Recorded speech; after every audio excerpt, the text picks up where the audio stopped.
As the leader of the Booner Path, I lead from the front. All right, boys. Lock in. It's our core foundation, man. Grit.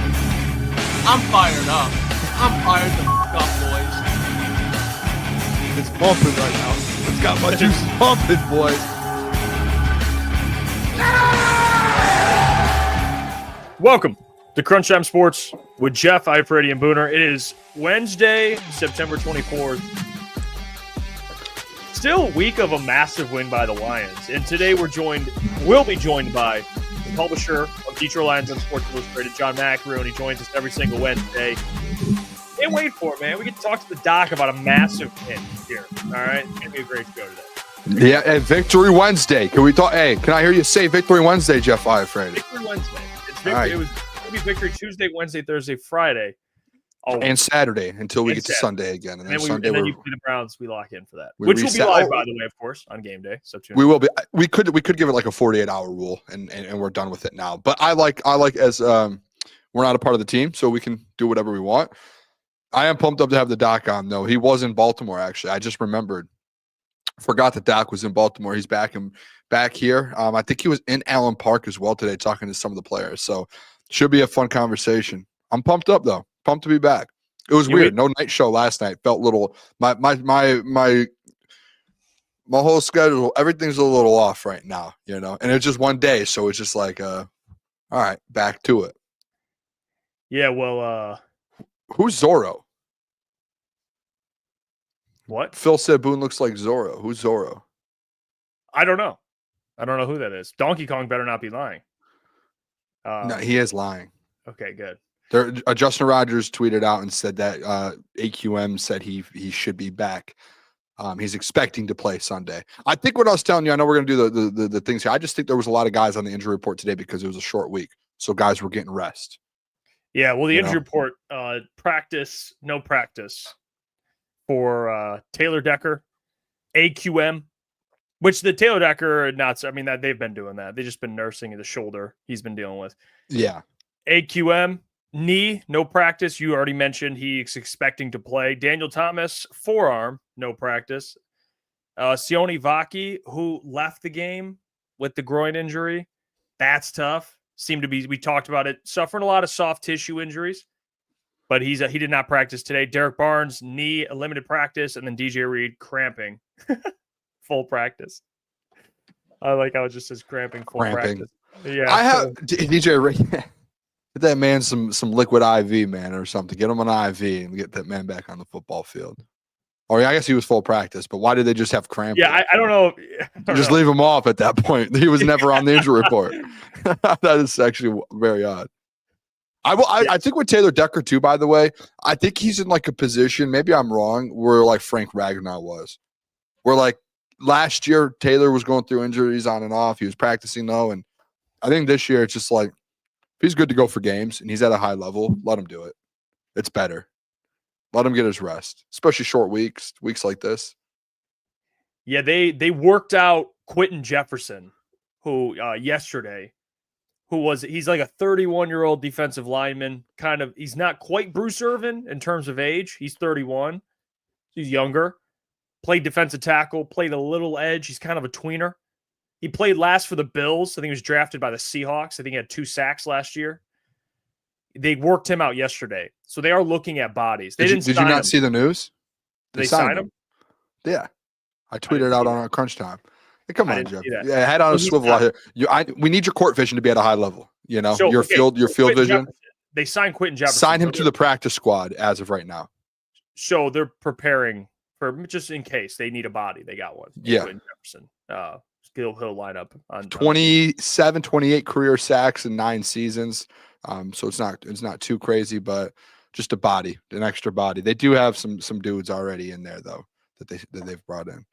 Yeah, I think it was the doc who said watch out for the defensive end from Army.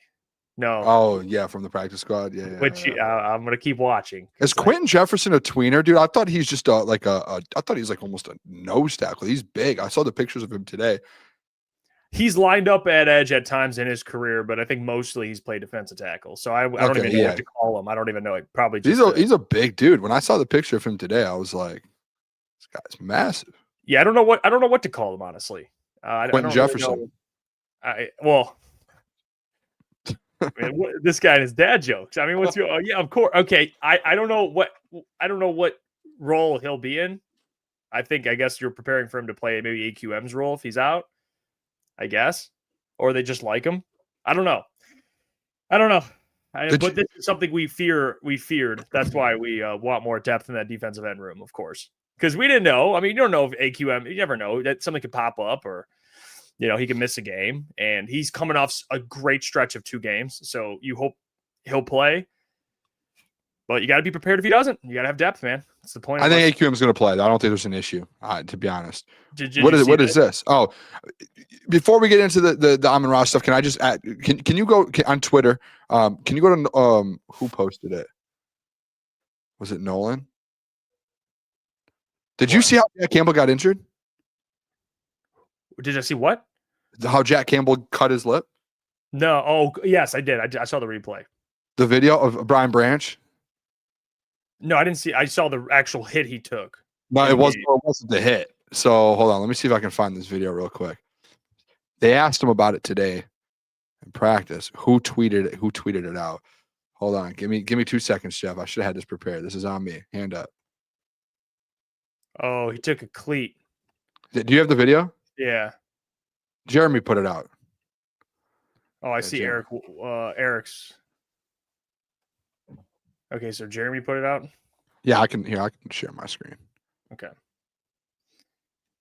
I did not know. I didn't know. I just saw that on the broadcast. They just played the hit. I didn't know he took a cleat. So it wasn't the hit. It was this play.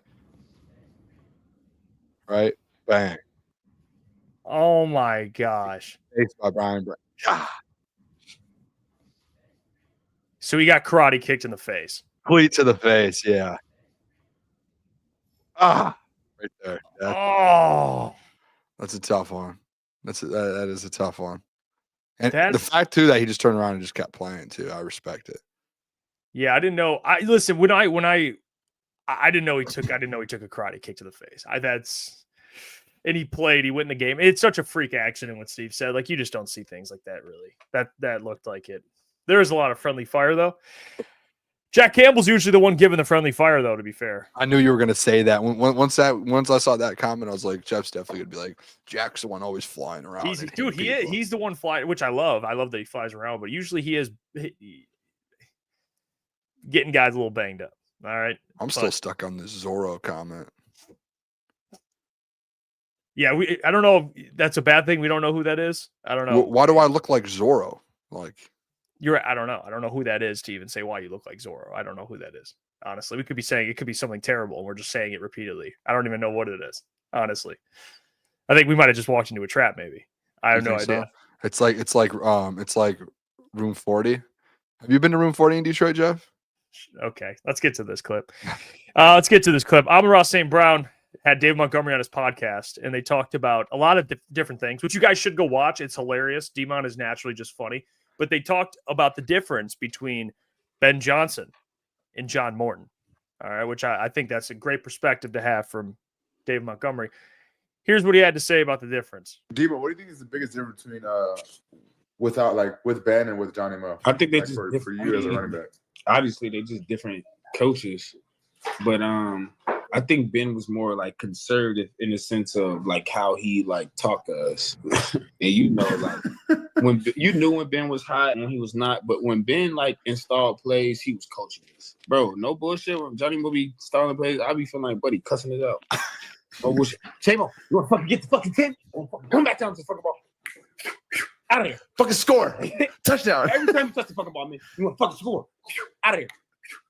He's smacking a goddamn PowerPoint board hard as hell, smacking that whole shaking and some more shit. I'm like, damn, bro, we in trouble. Like, nah, but I think that shit is funny. They just different, bro. Like, but when you come to like halftime, Johnny, he be chilling, bro. Like, he come talk to us. Like, he don't be on that. He don't be yelling like when we in game, bro. So they different, bro. They just they got different orders.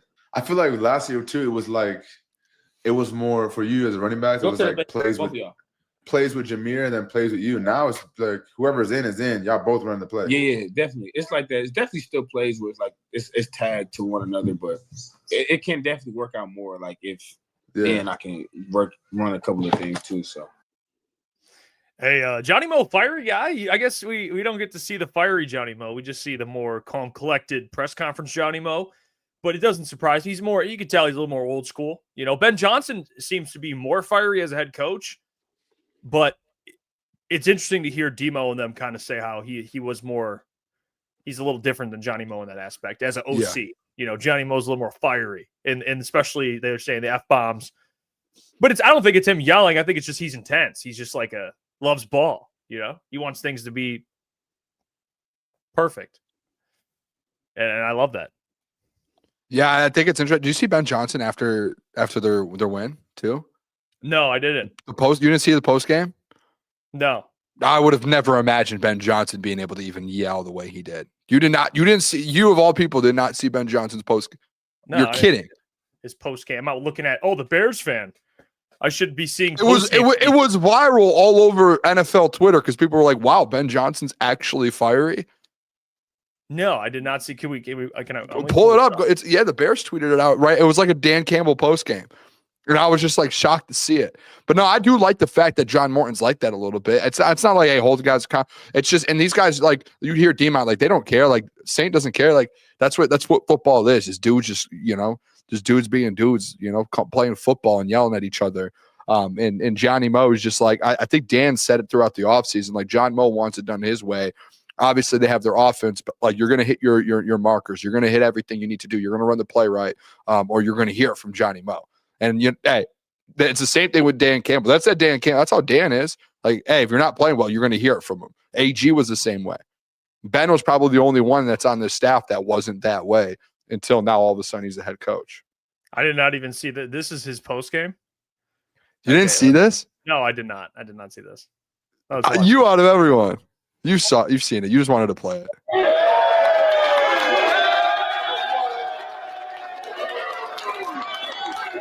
I can't believe you didn't see this.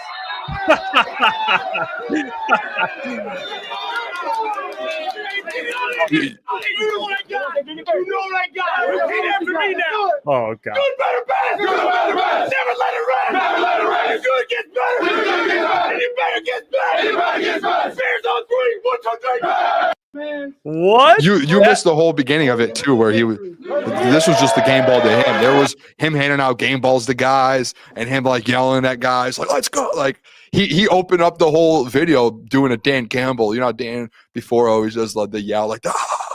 He opened it. He literally opened it up with that. Like, he opened that up with the Dan Campbell alpha scream. No, I didn't see that. I mean, I'm not gonna lie. I've never seen Ben like that, dude. It genuinely, like, it took me aback. I was like, wait a second, who is this guy? I don't know about the whole repeat after me thing, but I respect Ben, dude. You know, he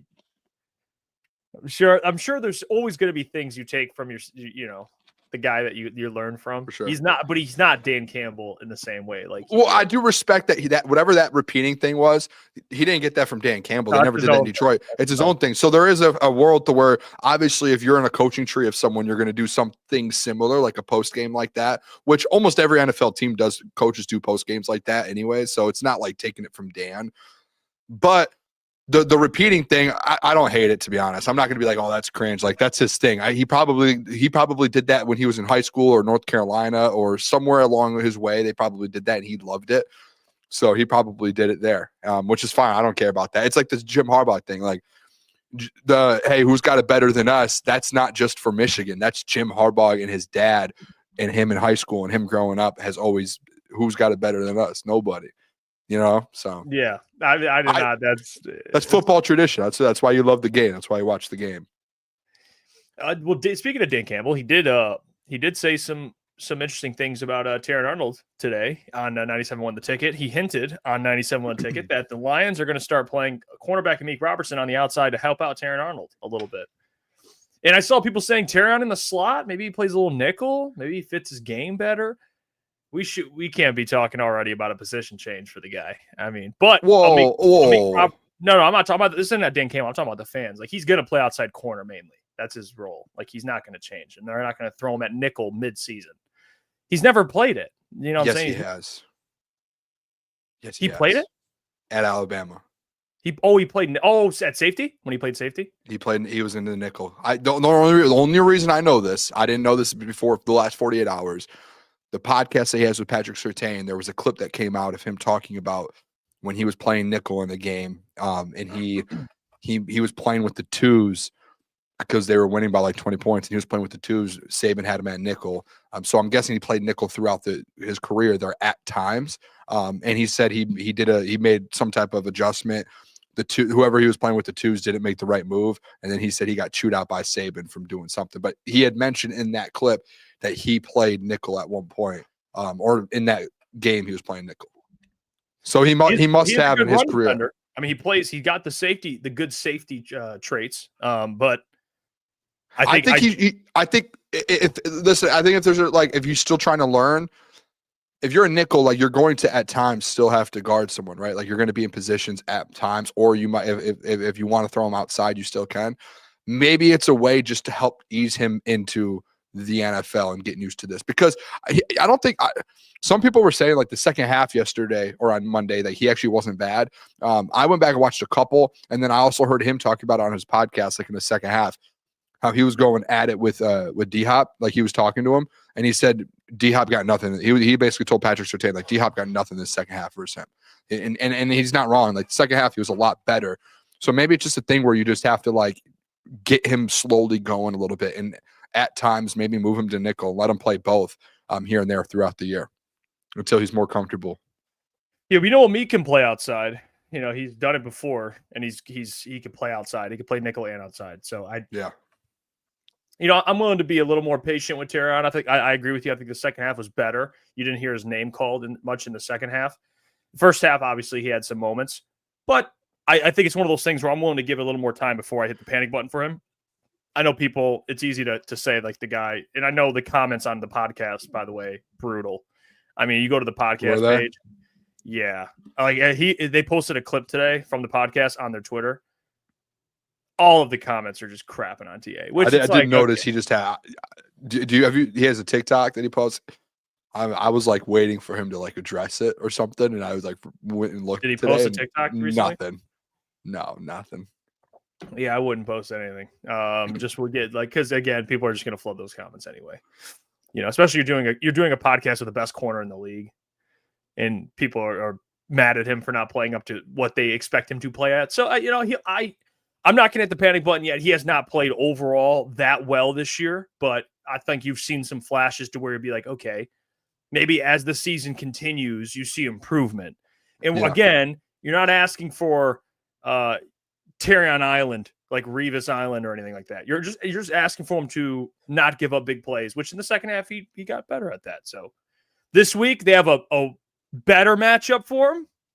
Joe Flacco, could knock Lamar Jackson. So it's at home.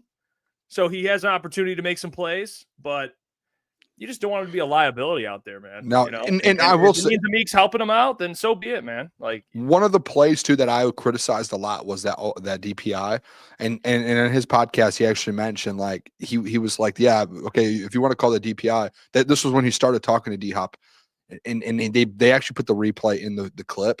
He was like, D-Hop just had his hands in my face the whole time, like in my face mask. Like, he was just pushing my head the whole time. He was like, I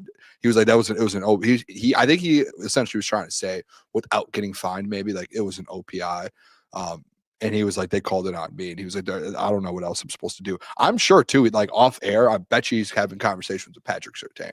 Like, and I think that, I know a lot of people are like, get off the podcast, don't do the podcast.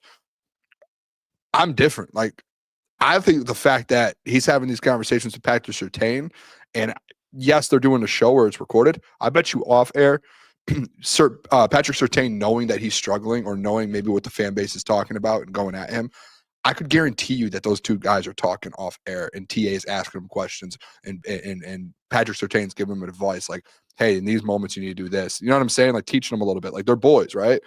They both went to Alabama, and they obviously are doing a show together. So I'm sure those conversations come up. I think it's just more so for TA. Like, The thing, there's like a negative and positive. Negatives is there's 2 or 3 plays a game where it's like it hurts your team a lot. Positives is it's not the whole game, right? It's only 75% of the game or 25% of the game, and the other 75% he's good. So it's just like, how do you eliminate those? And I'm sure that's what Dan and them are having that conversation, and maybe that's why they're like, let's get more reps with the Meek out there, just so we can kind of eliminate some in situational spots. We can, take that pressure off TA here and there, and he doesn't have to worry about that. Maybe that's just my thought. So yeah, I mean, every corner is going to have its day. I mean, look at Marlon Humphrey on Monday night. He was so bad. Did you see his videos too? Dude, after? He was so bad. You had Amon-Ra St. Brown cook him twice. I mean, the 4th down catch cooked at Marlon Humphrey, and then the touchdown catch cooked Marlon Humphrey. I mean, Marlon Humphrey, we know what Marlon Humphrey is. Last year, he was great. He played really well last year. And this year, he's just been really bad. I mean, you're not asking for him to be perfect, but you just don't want him to give up big plays. That's really all you're asking. Consistently. It's going to happen. I think in the chat too, Peaceful Tim actually said it pretty well. Like TA got caught in the reverb. I don't know what that part means, but by the ref, because he was falling into the vet sneaky trap. Like I think D-Hop he's been in the league. He knows how to get a younger corner, right? Like he's tricky with it. Like it might have been OPI, and the video that I saw earlier, the angle that I saw looked like OPI. But you just got to know, like, that's just part of being in the league. Like you have to adjust and figure out like ways to win those battles without getting a pass interference. Yeah, like Doc Young. Slay came on big time in his second season, but he was benched early in his second season. Yeah, it's just an adjustment, dude. It's hard. It's the NFL. It's the hardest position in football to play, especially if you're in man like that. Like it's one of the toughest positions. So that's why I think it was crazy for people Sunday. And I think Klotz brought it up on the show, like ask people like, should we bench him? Like, I don't think that conversation should even get brought up. Like if you want to move him or anything around, but I think like benching him for who? Like, who's going to be better on this team than TA? Honestly, man. Yeah, like so it's just like I think it's a dumb conversation. I think that obviously as fans, like I think fans out there are going to be emotional and say that stuff, but here is like people who cover the team, he's your best option at cornerback. Realistically, what are we even talking about benching Terrion Arnold? Like what are we talking? He's your first round pick from last year. Let him learn. He's going to have mistakes. Okay, it sucks. Get over it. That's how I look at it. Yeah. As long as it's not costing you games, they're fine. He's gonna continue to learn. He'll get better. He's only gonna get better. We're gonna do and we didn't get to do our NFL power rankings yesterday, where we have the Lions ranked. So we're gonna do that today. And then we got risers and fallers before the doc joins. So you want to start, or do you want me to start? What do you want to do first? I figured we could talk risers and fallers right before doc joins. Let's do it then. Let's hit power rankings. Throw mine up there. All right. So here's my top 10 NFL teams. All right, this is what we got. At number 10, the 49ers make an appearance. They are 3-0. They have a bunch of injuries. All right, Mac Jones is playing solid. He's holding it down. Brock Purdy's going to be back very soon. Nick Bosa out for the year. That's brutal. Another ACL tear. I feel bad for him, man. The Bosa brothers, they have been on the bad side of injuries and their careers, and Nick Bosa's out. So the 49ers they're undefeated. They're 3-0. They have an easier schedule, but you got to put a 3-0 team, at least consider them in the top 10. I have them in the top 10. They earned it. Number 9, the Colts, another 3-0 team. Danny Dimes and Indiana Jones, they're making plays. All right. And I think they're a team that has shown they can beat teams they're supposed to beat. I just don't know if they're on the caliber at these other teams ahead of them yet. I don't know if I'd put them there yet. I think they have a good defense. Jonathan Taylor's a really good player. Good O-line, some good weapons, and Daniel Jones is playing really well. But maybe there is some skepticism from me just seeing if Danny Dimes can continue it, and if again they could beat any of these other teams in a primetime matchup. I don't know, and that's why I'd give the Rams the edge here. I have the Rams at number 8, and Shift God said they play the Rams next. This will be a good test for them. All right, the Rams should have beaten the Eagles. I understand that, but they didn't. And the Eagles found a way to win again. They just find ways to win. I think it speaks a lot to them. But the Rams, I wouldn't knock them down too much. They were right around where they were last week for me. I didn't really move them down after a loss. I think they're still a really good team. I think there's things that you're probably worried about, like if Matthew can just stay upright. But other than that, at corner, they are barbecue chicken, though. It's bad. At corner, the corner for the Rams has been like the number 2 edge for the Lions, at least from the fan base. They can't figure out corner, and they didn't address it in the draft. So I don't know what they're going to do at corner. But the Rams are still a really good team. They just got to figure out some DBs here because they're getting cooked. A.J. Brown ate Emmanuel Forbes' lunch. I mean, it was bad. I guess we kind of knew that was going to happen, but the Rams are still hanging on. The Ravens drop after a loss to the Lions, but I have them dropping to 7 because the Ravens, I think, are still a really good team. Secondary is questionable. That defense has been giving up a lot of points, but they have some injuries. They're going to get guys back. Derrick Henry didn't have his greatest game. I think they'll be fine long-term. I don't know if that defense is good enough to win a championship, though. I don't think so. I think that's a big question when you face the Bills in the playoffs and you even face the Chargers now who have arrived in the AFC or face any other really good AFC team. I think the Ravens, although you have Lamar and Derrick Henry, that defense could be a liability, and it's still a liability. So they got to figure it out. They should honestly fire their DC, if I'm being real. They've had a problem last 2 years. The Ravens. Oh yeah, they can't figure it out. That defense has struggled since what's his name left. Who was their DC Mike 2 or 3 years ago? Mike McDonald, since he went to the Seahawks. They got to get a new guy. Shout out Mike McDonald. It's bad over there with the Ravens. But I still have them at number 7. Number 6, I have the Buccaneers. They're undefeated. They're a good team. They're going to get Godwin back at some point. You know, they lost both tackles. Wirfs is coming back. Luke, I don't know how to say his last name, but he's a good left tackle. He was hurt against the Falcons. And I think I'm not sure if he played in the last game, but they have injuries on offense and defense. They're going to get healthier. They're still going to be a really good team come the postseason. They haven't maybe started off as I don't think I'd expect them to be dominant, but they haven't looked as good as maybe we expect them to look, but they're undefeated, which speaks volumes to them as a team. They're still really good. And Emeka Egbuka has been incredible. So I think they're still going to be a dangerous team. And the Lions play them. It's going to be a really good game, in my opinion. And the Buccaneers match up well with the Lions. So that'll be a great game. Bucs are still really good. Luke Godkey's on IR, by the way, too. That's the other. So they have 2 tackles out. So that's not that sucks. But regardless, they're still very good. They're coached well. And Baker's still Baker Mayfield. So they got to be a top 6 team on everyone's NFL Power Rankings. At number 5, I have the Packers. And the reason why I have the Packers here is because the Browns' loss was really bad. And they dropped to me. But overall, with the Packers, the reason why I have them here is because they still have 2 really good wins. And that's the only reason why I'm keeping them here.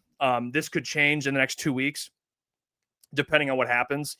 But the Packers still beat the Lions and the Commanders with Jaden Daniels. So I'm still going to make them a top 5 team as of right now, but that could change. I'm going to give them the respect right now, even though they're 2-1. The Bucs are 3-0, but they have 2 really good wins. So I'm going to give them the edge there, even though they have a loss to the Browns, which is tough. Number 4, the Chargers.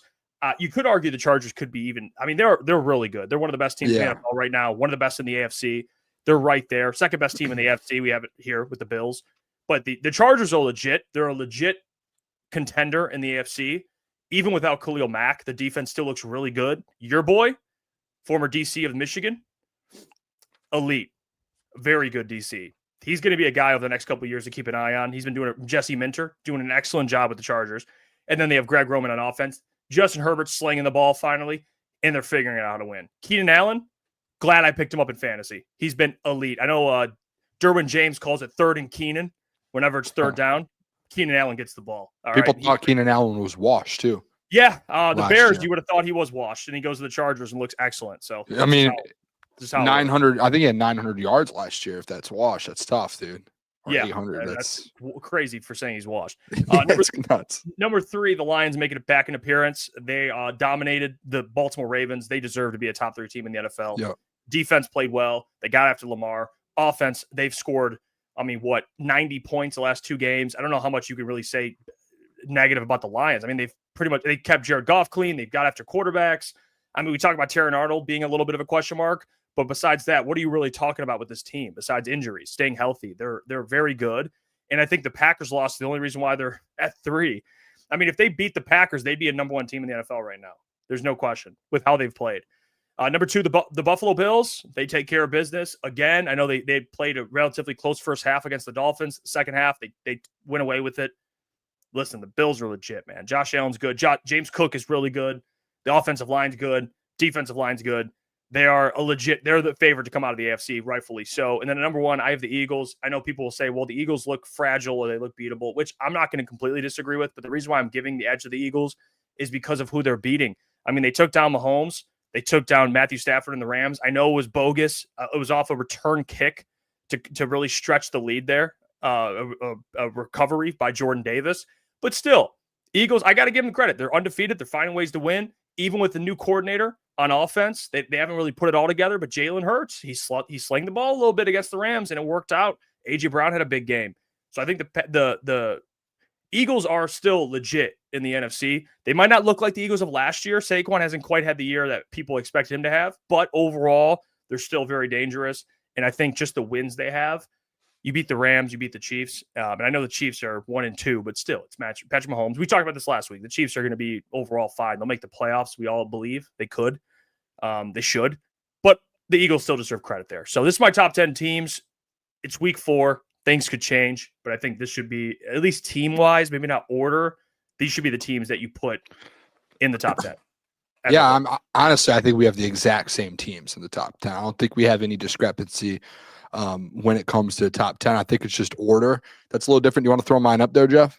Yes. Let's do it. We only got a certain amount of – what time's Doc up on soon here, right? Yep, 8:45. Let's go. So we essentially, I'll say the biggest one here for me that I think the biggest difference that I see is you do have the Colts at number 9, which I think is the most disgraceful thing you could have done to this Indianapolis Colts team. I think the only reason you did it is because in your mind, they're still the Colts and they have Daniel Jones and you're like, oh, prove it to me. Okay, prove it to you. They have probably right now the top 3 offense in the NFL competing with either the Ravens and the Lions. And through 3 weeks, they've only punted the ball, Jeff Iafrate, 1 time. The next highest to 7.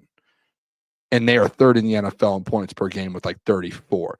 So that's probably the biggest difference. I have the 49ers at number 10, just like you do. I have the Rams at 9. Coming off a loss, it's hard coming off a loss to throw some of these teams above the Colts and the Bucks and the Chargers, because these teams are 3-0, and they're not a 3-0 like the 49ers, where the 49ers are playing like average teams or below average teams and they're just getting the win. Those 3 teams are playing legit football clubs.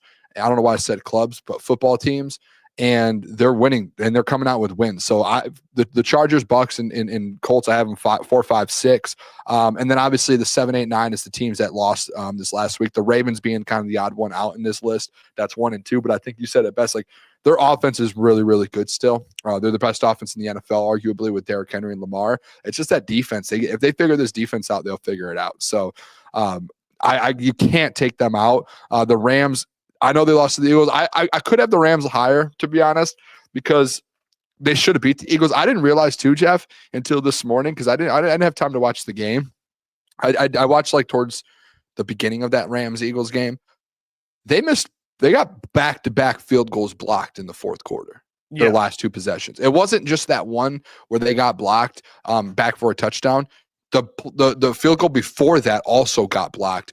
Their possession they had before. So back-to-back possessions, they go for field goal attempts. Both of them get blocked, one back for a touchdown, lose the game. Like they're that close to being 3-0 and beating the Eagles. Like, the Eagles at the end of the day, like, yes, it was incredible comeback. Like, they did that. Give them credit for it. But also, as well, as the Eagles just keep getting in these games to where they shouldn't be winning, but somehow they just keep coming up on top. And that's why that's why they're one of the best teams in the NFL. They just find ways to get it done. They're breakable, though. Like, that's what I've noticed out of this Eagles team. Like, they are breakable. They need to play a team like, I don't know, the Lions to break them. Number 7, the Packers. Obviously, the Browns loss was tough. Packers are still that defense, I think, arguably, the best defense in the NFL. I know what happened with the Browns, understand that. But when they're going defensively, they're really good. Colts at 6, already talked about them. Same with the Bucks and Chargers. And then I do have the Bills at 1. I've just been consistent with the Bills, Eagles, and Lions here. The last 2 weeks, I had the Bills at 1 and Eagles at 2, and they just both keep winning. Eagles obviously almost lost, and the Bills just had an easy win versus the Dolphins. So I didn't switch it up at all, just trying to stay consistent a little bit with the power rankings going up and down. So I just stuck with the Bills that I had last week because they just went and got the job done.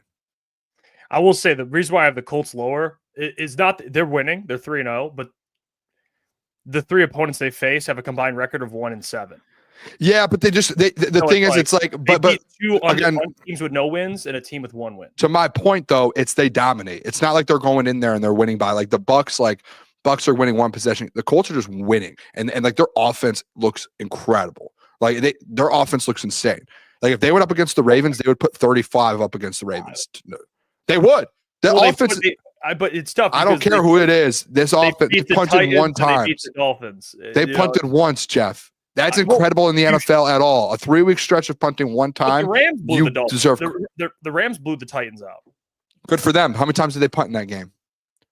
Colts have only punted once all year. Like, I don't know. It's just part of Well, it just like give respect. That's all. I just would like give a team. I give teams respect. Why do you have the 49ers there 3-0 with the teams that they played? Why not have the 10? You know what I'm saying? But like why? But it's still why not have you have them on the list though? The 3-0 you have them on the list. Why not have the Chiefs there who have played the Eagles and the Chargers? I think the Colts are top 10, but they're not better than the Packers, Ravens, and Rams, beating a combined 1-7. I think they would beat half of those teams if they played them.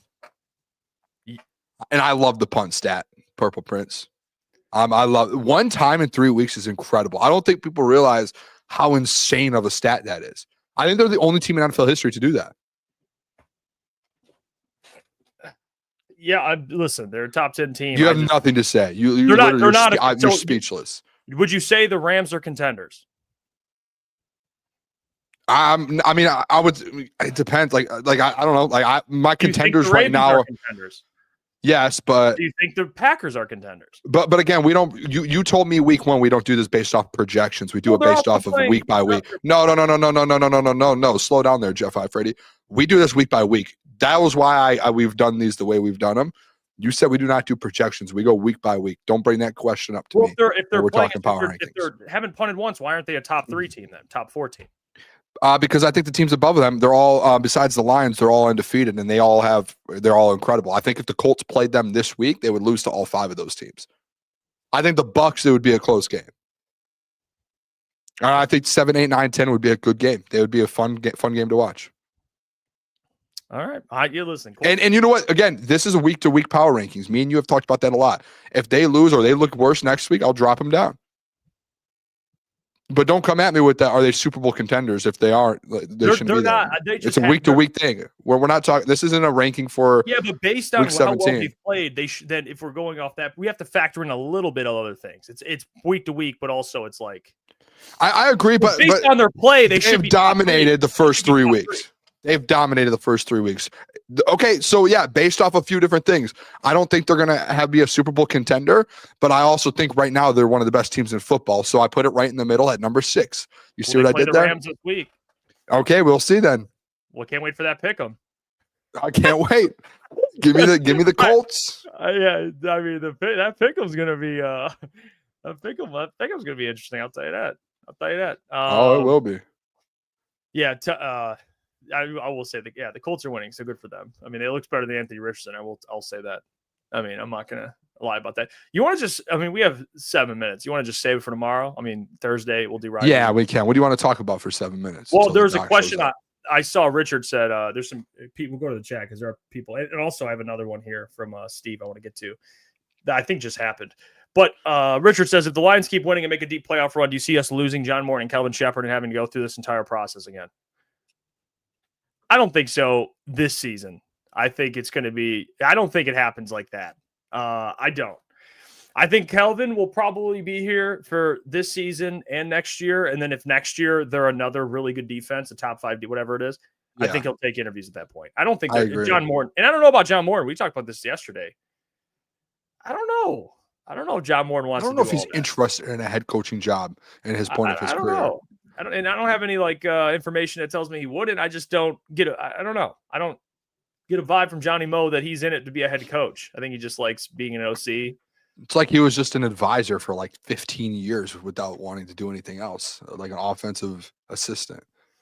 Yeah. You can't tell me he didn't have offers to be an OC over the last how many years since the Jets job. I'm sure he's had some question or, Yeah, opportunities. I'm with you on that. I don't know if they'll live. So I think the Lions are safe, I think, for another season. True Teller says, Booner, stop saying Baltimore has the best offense in the league. It's Detroit. True Teller, I'm not saying literally. I'm saying statistically, it's Baltimore. Yeah, based on the numbers. That's what I'm saying. I'm not.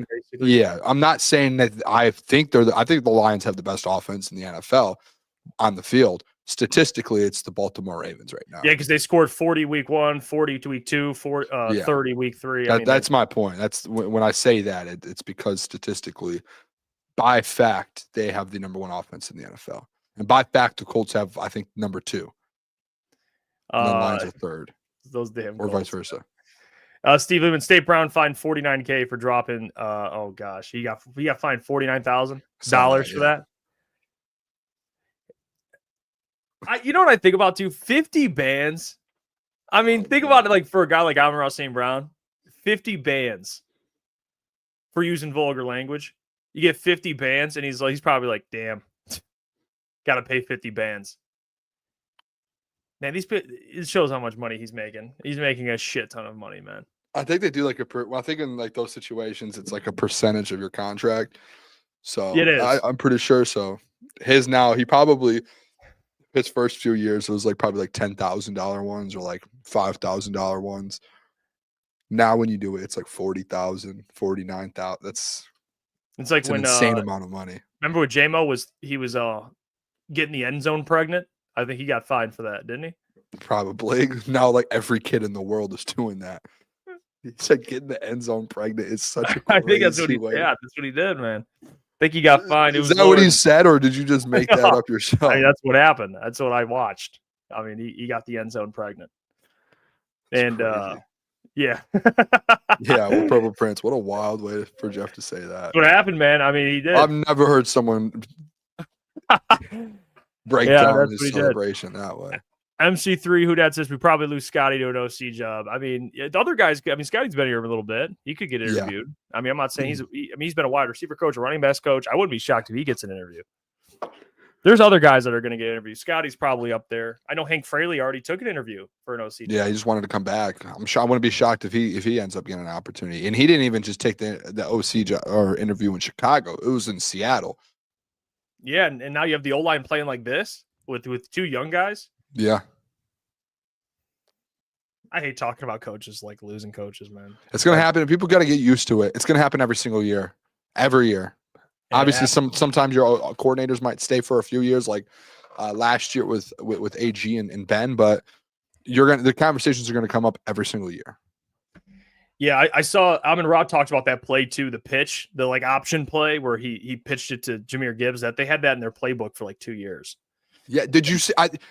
I'll say it, like, and I know you hate when people do this because it takes credit away from guys like Ben Johnson, John Morton. That's a Dan Campbell play. Like, you can't argue that's not Dan Campbell. They showed Dan Campbell playing for the Cowboys. Yeah, I'm not going to argue that in his career. So, like, I think there's a world as you start seeing things like this. Like, there's a world where like 60 to 70% of this playbook might actually just be Dan Campbell's playbook and his offense, and then the other 30-40 is like what the OC and Jared Goff, what they want to do. But like, I do feel like a lot of these like concepts and plays, it's most likely Dan Campbell concepts and what they did in New Orleans, what he did in Dallas, and you're starting to see some of that kind of come to light. Well, the thing that's not taken away from anyone too. Before you say that, it's not. No, it's not that. The thing that I think is taking away is people are like, I think Dan's actually calling these plays. Like he's calling plays. No, he's probably conversating. Like the playbook's different. Like you show me some tweets where people are like, is Dan actually on the sideline calling plays? Like, well, that's. Like, no, that's what I mean by that. Not the playbook. Context to it. He was on the field. He never does. This last game, he was on the field with the play sheet and a headset. So people looked and were like, hey, is he calling plays or what's going on? So I think it's fair. He's never had a play sheet in his hand besides when he called plays before. So all of a sudden this week he has a play sheet in his hand, like the John Morton, the big play sheet that, and he has that in his hands and he's having conversations during plays. That's like, okay, he's probably not calling plays, but he's probably following along with John Morton. And he's probably having conversations. And there might be times there's probably times where he's like, let's run this. And John Morton's like, okay, let's roll. Like, I wouldn't be shocked. But I saw someone tweet out, it might have been the Hammer, Jenny Hammond, that tweeted out he had his play sheet in his hand. Or Dan O, someone did. I don't know. I mean, Bernie Esch says he's had a play sheet on the last 2 years. I don't remember seeing him with the play sheet. I see a million pictures of him. I saw I don't know if he's always had the play sheet on him. Maybe attached to his hip. But the tweet that I saw this week was that like Jennifer Hammond was like, I had to check with my producer because it looked like he was calling plays. And that's usually based on what Jennifer Hammond's at every single game. That's where I'm not coming at her report. I'm not reporting it. It's I saw the tweet. She brings it up. Dan O brings it up. Dan O was at the game, brought it up as well. All right, everyone in the chat is saying he has it connected to his hip. We see it the first comment. Every single person doesn't need to comment it. Jeez. I got to give Johnny. I'm just letting Johnny. I want Johnny Mo to get rightfully credit. Not all of it, but just he's. Does he have it attached to his hip? I'm just confused. I must have missed a comment. Yeah, no, just Booner. It's like an echo. It's like we're doing it like in a, I don't know. There's an echo Booner? in this chat. He's got it attached to his head. Oh, okay. Thanks. I mean, all right. we read the comment and then like 10 more people say it. Well, we got to welcome in our special guest, but before we do that, I got to tell you about our friends over at Comer and Cross, because Comer Cross is their one-day installation for concrete floor coatings. And I'm telling you what, Booner, they are always calling plays, the right play. They take care of their customers, and you can call the number 248-834-3488. They'll transform your patio, your pool deck, basement, even your driveway, and they'll move the stuff out for you. Because I know you're sick of staring at your crack-stained garage floor. So give them a call, 248-834-3488, or book your free estimate at comercross.com. Let's bring in the man, the myth, the legend, the John Maakaron, publisher of Detroit Lions on Sports Illustrated and host of the Lone Wolves podcast. And he has his own YouTube channel, which you guys should be subscribed to as well, Mr. John Maakaron. John, how are we doing, my friend? Back from Baltimore. I'm feeling good. I survived. Met Aiden Hutchinson's dad. 2 great flights, lots of old fashions. And I want to credit you guys for having me, not booting me off your channel because all your hater trolls don't love me. But I will say this. Last Wednesday, because I went back and listened, I was like, I thought I told the fellas the Lions were going to beat the Ravens. And some of my colleagues on paper felt like the Ravens were going to win. The doc and his football knowledge told the world, book it, Lions defeating the Ravens. And all of ESPN had their thumb up their ass, couldn't figure out how to understand Detroit Lions football. But just remember, crunch time, the doc, Lions on SI, we know what's going on deeply with the Detroit Lions. What's up, fellas? Well, Doc, What's up, Doc? Doc, how was the Baltimore? How was the Baltimore trip for you? It was good. How was everything? Was it good? It was amazing. Look, I'm not the best on flights, but I handled it. I showed my grit, got on the flights, covered the team. It was really cool. I met Aiden Hutchinson's dad, ripped on me for wearing a Michigan State lanyard. He said, on SI, couldn't get you a better lanyard than that. And I didn't understand what the heck he was talking about. And then it hit me. I was like, oh, that's a good one. That's a real good one. And we had a little chat. The trip was great. Some people were just a little bit, it was weird. A lady before I boarded the plane was like, just be careful. You might get shot. I was like, Jesus. She was like, be careful. There's some rough parts. And that's how she introed it. She was like, oh, you guys are going to Baltimore? Be careful. It's a rough little town. You might get shot. Just little old lady. And I was like, oh my God, this is not what I want to be hearing. But I rented a car. I drove around the city. Yeah, there are some rough parts, but I ate a ton of seafood, ton of oysters. It's not a placebo effect. I felt great. I covered the team. The game was amazing to watch. It felt like a heavyweight contest. I love being in the town. It had a big time feel with big time reporters, and the Lions were able to get the victory. That was special because now I've been to Kansas City, victory in prime time. Been to Dallas, big time win. Been to Baltimore, big time win. I can humbly state that in crunch time, the doc's a good luck charm. It was great, man. It was and then the flight back was just amazing. And I'm back here to talk to the fellas, to have a good time, and to break down the Detroit Lions 2-1. And in the end, Dan Campbell keeps propping up the doc by calling me out. Every time he does that, our site goes like this through the roof. More people find out who I am. More people find out I'm the one that asked that fun, great question. And it's been just an amazing, amazing 2 weeks. I couldn't have drawn it up any better, to be honest with you. It was a great trip. I can't do that full time. It's a grind, but when you commit to covering a team and you do it, it's a fun ride, man. I hope everybody gets an opportunity to travel and cover a team. It was a fun experience. Well, Doc, we're happy you're here. I'm glad it went well. Glad you didn't get shot. I'm happy for that. So we have you here, Doc. And I do want to ask you, just we talked about the game, obviously, last week. We previewed it. You said it. You said it was going to be a shootout. It was going to be that type of game. But what kind of statement win was that game to you, just based on the narrative? The last 2 games for the Lions, because you have the Lions losing to the Packers in week 1. Week 2, they dropped 50 on the Bears. And then people are like, well, it's the Bears. They dropped 50 on a team that's not good. And then they dropped 40 on a team that is good. So what does that mean for the naysayers, the Johnny Morton naysayers, including myself after week 1, where I'm doubting the guy? I'm like, what the hell's going on? This offense looks really bad. What do you think that game did for just confidence in Lions fans taking on the Ravens on the road? Well, first of all, you have to also put it in context. The Lions had a bad performance, and it was eye-opening. The film totally revealed that, yeah, part of it was due to the Packers, but the Lions did not do what typically works. The motion wasn't there. They didn't execute a lot of trick plays. They settled for a lot of things. That's not what is going to be successful for John Morton. They learned quickly.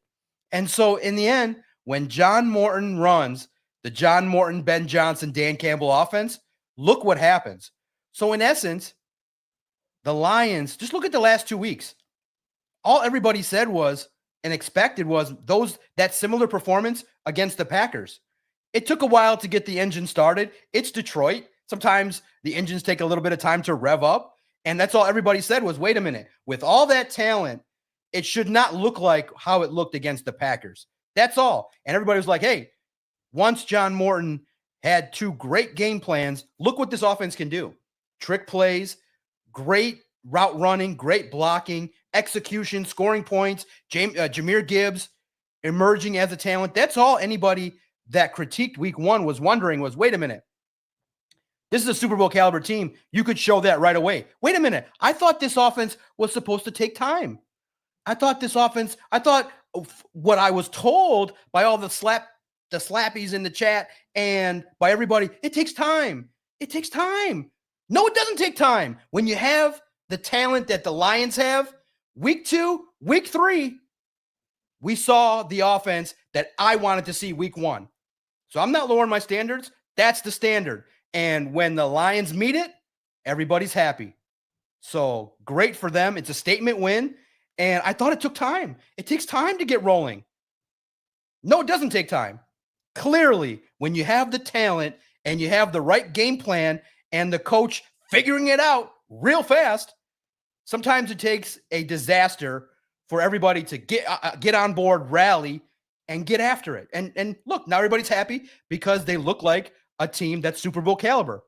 It's great. It's amazing. Yeah, Doc, I do want to one thing that I'm interested to hear your thoughts on was his Lions defense, because we know especially with the Packers game, we were kind of waiting to see what this defense was going to be about. And it felt like there was just so many highs on Monday night with this Lions defense, from the 7 sacks to 30 pressures, Brian Branch almost getting the pick. It just constantly felt like in big moments his defense stepped up, and Shep on the side, just the energy that he had. What were your takeaways defensively from this game, whether it's good or bad? What did you take away after this Ravens game? Look, man, I love the defensive effort. Look, it was 14-14 at halftime, competitive game. The issues with covering tight end is always going to be there when you have an elite tight end like Mark Andrews. The Ravens came out and were able to move the football. And look, everybody's honing in on Terrion Arnold, and I understand the discussion, and that's an elite standard. And he understands now that people are paying attention to every move he makes when you're a first-round corner. That's why it's one of the toughest positions. It's like the quarterback of the defense. But the defense, man, they got after it. It was amazing. Literally, I never expected to see a game where the Detroit Lions defense was going to, 1, run a dozen plays where they used the spy. That was awesome. 2, the ability to take apart a weak interior offensive line of the Ravens that was a proven weakness, and they took advantage of it. I love that when a team, and so that's why I think it was overblown on the defensive side to have concerns. Calvin Shepard is he learned quite well under Aaron Glenn as a former player. I never really had too much doubt that the defense would make plays. Look what happened. They emphasized turnovers. Aiden Hutchinson with a punch out. Derrick Henry helps you out by giving you a couple extra possessions with turnovers. It was amazing to see that we all thought, and quite frankly, I thought that Lamar Jackson was going to have a day. I thought me and Lamar were going to party. Two great guys handling their business. But in the end, the Lions dictated to the Ravens in the second half, wait a minute, it's not your time. And yeah, there were going to be some, look, man, the Ravens have a good team. They have pieces, but they also had some key injuries. Let's also put it into context. 2 key injuries for the Ravens, but hey, that's not our problem. So the defense, kudos to Calvin Shepard. 7 sacks, getting 2.5 out of El-Quadin Muhammad. I loved all of it. I did want to ask you, Doc, about the staying on defense, because I want to ask you a couple things on the offense, but I do want to ask you the TA stuff. TA in the first half did not play well, but the second half he did get better. He didn't give up his really anything, to be honest. He was much better. What do you think about just the narrative around town with Terrion Arnold kind of in his second year? I know he had a good training camp, and me and Booner got to see him at training camp. He played really well, and now it seems like in the season he's struggling a little bit at times. What have you kind of made of him through 3 games and just projection for the future, confidence level? Yeah, look, man, it's a tough position. There is an expectation that he's got to start to play man-to-man, but it's tough to play man-to-man for an entire game. But that's what Dan Campbell said. He's like, that's the expectation. Go out there. And look, Terrion Arnold has to just make more impactful plays. And he starts games a little bit slower. It's a little bit challenging, but also it is a challenging position. It's just really tough. DeAndre Hopkins is not a slob. Zay Flowers is not a slob.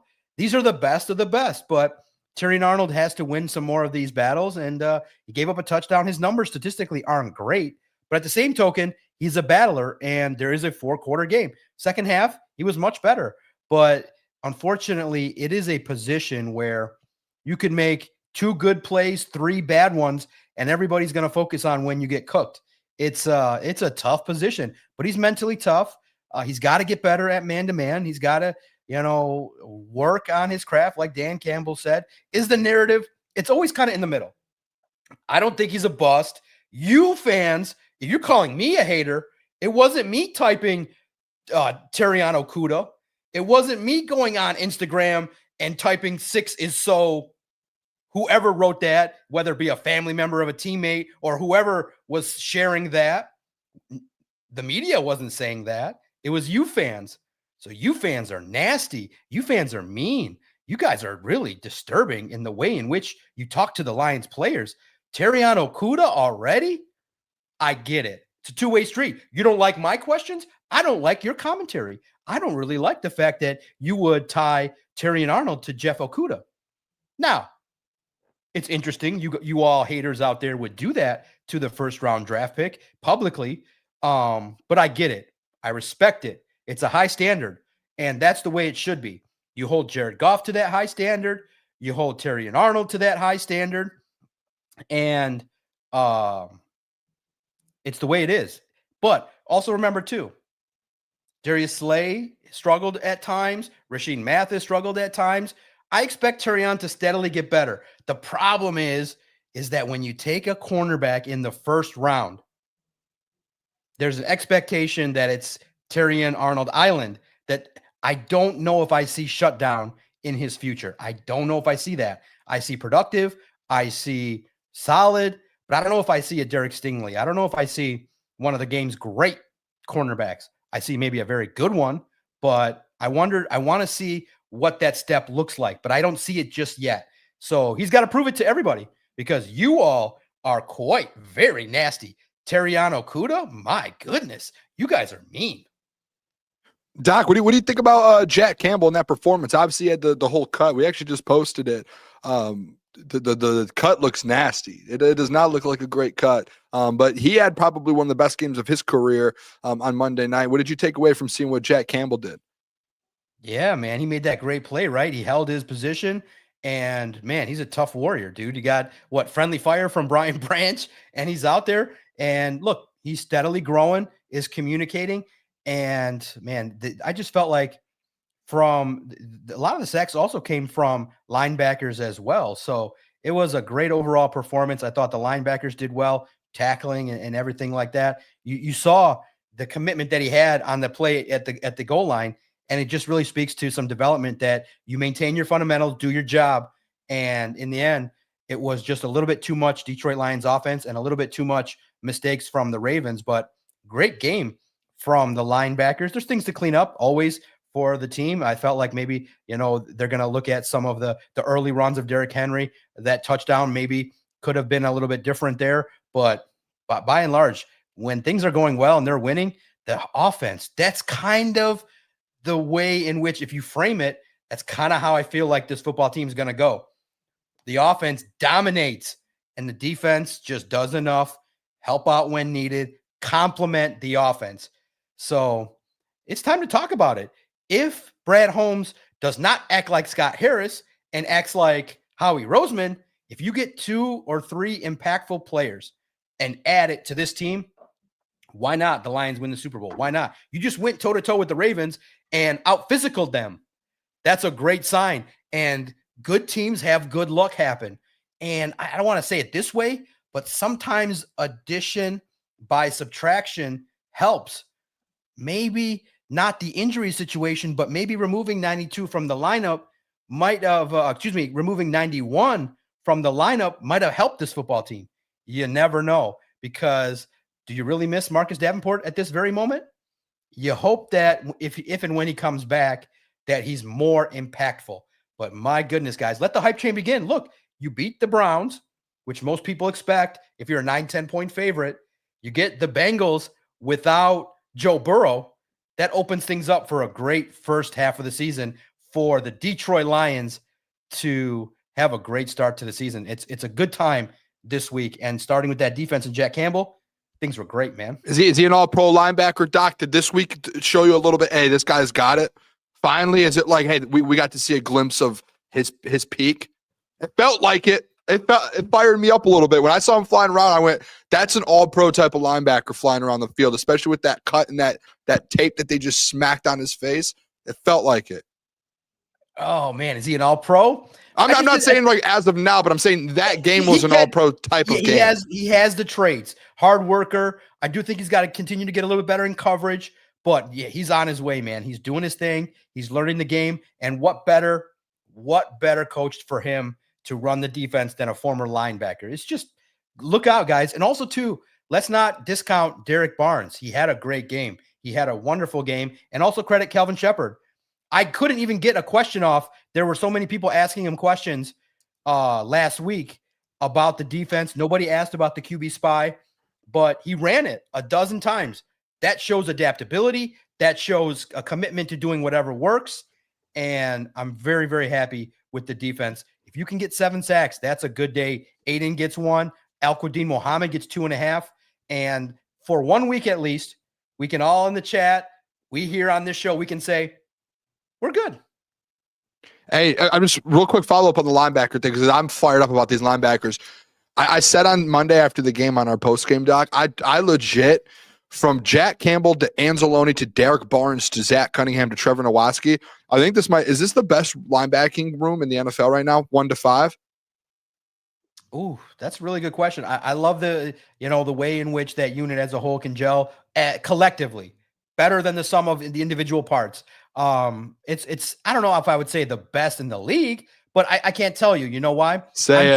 I'm so locked in to the Lions that outside of whooping Adam Beydoun in fantasy football, I'm not really sure what the heck is going on across the league. So you can tell me who is comparable, but I like what the Lions have in regards to the youth. I think having a healthy Derek Barnes is a big addition. He played really well. He can get out there. He can get up on the line. He can do some things. Alex Anzalone is trying to prove himself continuously, and Jack Campbell. And then you got the young stud and Grant Stewart and Trevor Nowatzki. It's a good room, man. It's good enough for Detroit. No doubt about it. But best in the league, I don't know if I see that just based on, the points allowed and some issues in coverage and things like that. But they can work up to it. Well, Doc, you kind of alluded to AQM, and I know Brad, when that post-game speech from Dan Campbell, Brad was right there with AQM, probably like, yes, AQM making plays. I know he's been getting a lot of heat for that edge room. Would you, just your thoughts on just kind of him as a player? He's having one of the hottest starts out of, he's what is he, top 3 in sacks? He has 3.5 in 3 games, and Doc, he barely played in week 1. So it's really 2.5 games. The guy has 3.5 sacks. What have you made of AQM? I know he's on the injury report. If you can kind of give some more information on that, but just him as a player, he was the player of the game and got the game ball against the Ravens. Are you confident in him kind of being the answer? I know you mentioned you want more depth in the room, which many people do as well, but what have you thought about AQM and his level of play? Yeah, it never changes. You can never have enough defensive line help, as evidenced by the Lions, and it could be for intel on the Browns getting Quentin Jefferson. Why not? So I look at it from the perspective of Al-Quadin Muhammad is a Dan Campbell guy. What does that mean? When Dan was working with the Saints, a young player was battling to make the team. His name was Al-Quadin Muhammad. And Dan went to him and said, man, you're battling and grinding daily against our tight ends. We like what we see. Dan told Al-Quadin, if you practice like this, battling, you might not make a team right now, but you will find a role. People will notice you. And Dan has went out and found him. What does that mean? Dan, whatever your talent level is, can trust Al-Quadin Muhammad on every play, is going to give the Detroit Lions everything he has. Everything.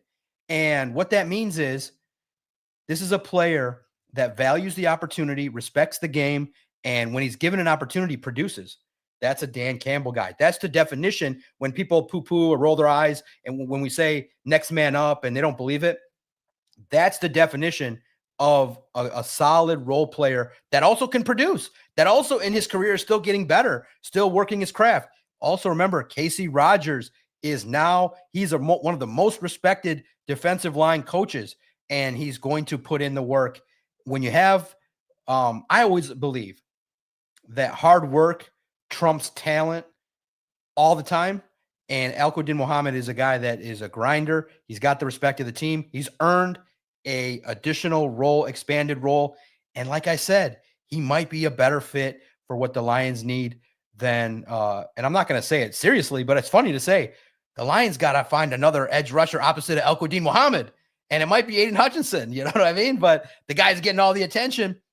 But at the same token, it's great that Aiden's getting all this double teams and triple teams. It opens things up for Al-Quadin Muhammad. But also, too, remember, Dan Campbell said there are not going to be games where he gets 2-3 sacks because there are plans, and he said it, listen to it, where the plan for the defensive end is to work the other offensive linemen into blocks so that others can get an opportunity. Dan said it. He maybe there's going to be times where the coverage, the blocking scheme flushes it to DJ Reader, or maybe it flushes it to Aiden Hutchinson. So as long as Kelvin Shepherd and the Lions put together a great rush plan and pick apart the right weaknesses, guys, with some additions, this could be a very, very, very fun year.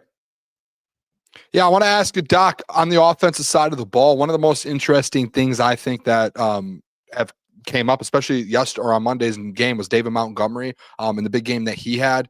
How do you see this running back room? I know we had this conversation with you at the beginning of the season. I can't remember which side you leaned on. Jeff and I were on the side that DeMont looks like the best in his career when it comes to him being in shape and what he looked like in training camp.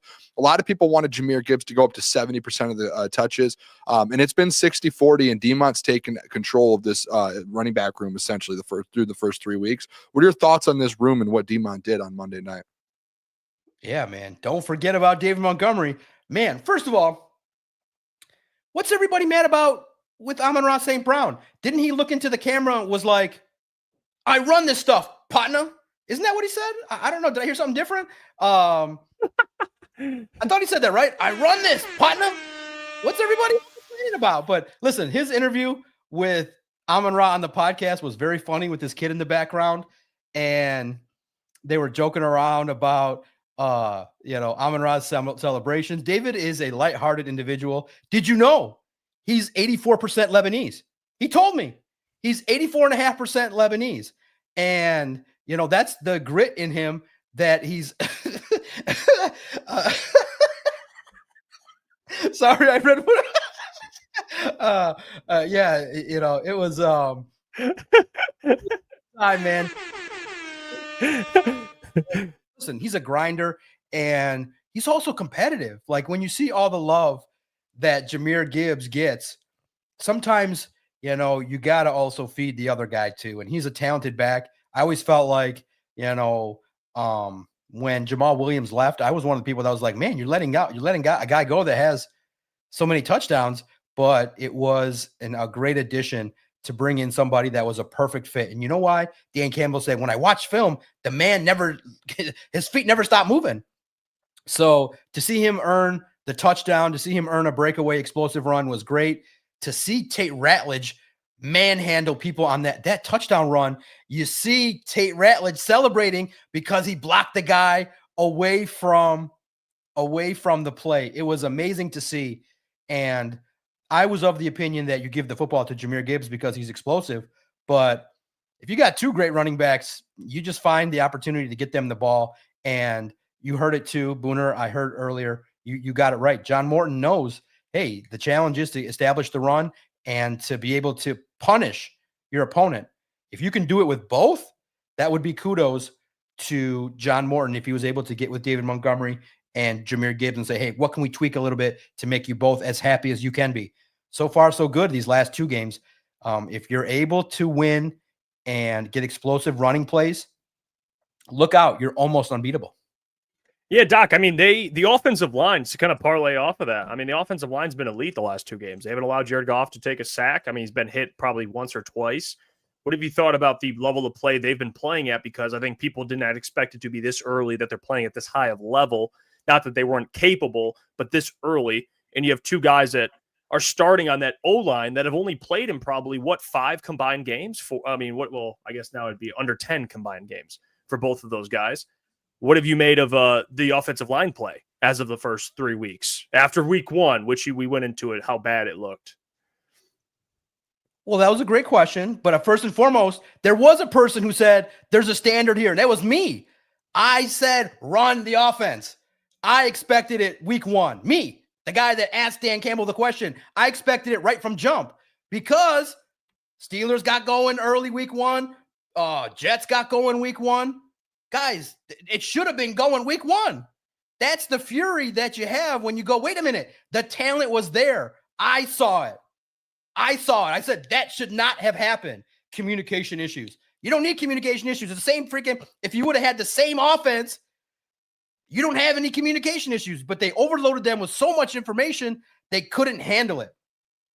But you're allowed one game where you look like that. But the next two made up for it in a million different ways, thankfully. The offensive line, it starts there. You give them basically, as much as passionate we are, the first game was the first day of school for Tate Ratledge and Christian Mahogany and Graham Glasgow. And they had their little jitters and they forgot their backpack and they forgot their lunch pails and the issues became glaring. It happens. But boy, when you flop that big in that offensive line room, they got out physical. It was taken personally. And when they watched that film of that first week, they knew that was not anywhere near how we were going to play to help Jared Goff win, to help the running game. That's the engine. And the engine fell apart. It dropped. But they fixed it real fast. They had the Middle Eastern mechanic who's very honest, gives them very fair prices, doesn't overcharge. They went to the Middle Eastern mechanic and they said, we got to tune this line up real fast. And boom, Tate Ratledge is a monster. Christian Mahogany is a monster. Graham Glasgow, veteran. They got back to playing effectively, maybe scaled back all the jargon in the communication. But bottom line, if the offensive line plays great, wins the trench battles, the Lions are going to run up and down the field on everybody in the National Football League. So it was amazing. And Jorge, of course I knew that. What do you think I asked Dan Campbell? I asked Dan Campbell, run the same offense, which means what? What does that mean to you? Are you an idiot? It means score a lot of points, run up and down the field, explosive plays, trick plays, which you saw the last 2 weeks. So get your head out of your ass and figure it out. Oh, Doc, come on now. Hey, I want to throw out there, I know you already talked about the defense a little bit and AQM, all that. What are your thoughts on the whole situation? Obviously, I feel like it's been a big talking point here with the fan base. Obviously, this whole edge room, defensive line room. And after this game, 30 pressures, 7 sacks, all of this goes on. There, you always had the people taking the victory laps, hey, apologize to Brad Holmes. But even though the first 2 weeks there was essentially not much, where are you at with this whole thing, Doc? Because you have been in those rooms with Brad Holmes over the last 7-8 months. And you have been someone who has actually asked Brad Holmes those questions. So all of a sudden, because week 3, they had a big week, a lot of fans act like those questions are irrelevant now and should never be asked, and you should apologize for asking them. How do you see this whole situation? Do you still think they should go out there and, pursue edges, or where do you see this thing going? Okay. I'm always of the opinion more. The Tigers are showing you right now that when you have listen, there's numbers. Here's how football works. There's analytics. You can dive deep into the numbers and look on paper and come up that the Ravens are going to win. Or you can look at the psychology of sports too, which is a factor. Why are the Tigers flopping and are a disaster? Someone could tell me if they're winning or not. They were losing when I hopped on. There's a psychology. I believe they're losing now, 3-1. Yeah. There's a message. Scott Harris sent the message to his team that they don't believe. They went out and got a bunch of crumb bums and made the team worse. You send the message, hey, it's time. When you add talent, it's time. It's time. It's crunch time. This football team is built with offensive talent. The defense is gelling. You have everybody in place. Luckily, more. I want another offensive lineman depth. I want another receiver, and I want 1 or 2 more defensive linemen. Why would I not ask for that? Why would I not ask for more? More. If you have a good team, you always make it better. Always. Just look at the Rams. They went out and got Odell Beckham. They got Von Miller. They added pieces last year. Everybody was saying, you don't pay running backs. You don't handle this. You don't do this. You don't make a trade. They went out. The Eagles went out and got Saquon Barkley. What message do you think that sent to the team? Let's effing go. So I don't care about sustained success. These opinions are mine, me personally. And I don't care what anybody thinks about it. This is what I will always say from now until my dying day. If there's anybody that you think can add to this football team, you go and figure out how to do it. The time is now. What are you waiting for? Sustained success is fine. You can sell that, but people don't really care about that. I feel like you get the one Super Bowl and you ride the wave for the rest of your whole career.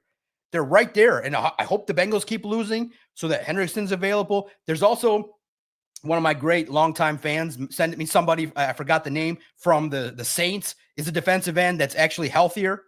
So there's going to be opportunities to go out and get some guys. I'm excited for it. I'm excited to add. They're going to add. I don't care who. I don't care if it's just a backup. They're going to add. It sends the message to the team. The time is now to go out there and compete, win, and not just get to the NFC Championship and choke, but to go to the Super Bowl and have maybe Mina Kimes sit up there and Laura Rutledge and Peter Schrager. When it comes down to it, if you add, maybe one of them will talk to their producer and figure it out that you don't go and have 10 analysts all pick the Ravens.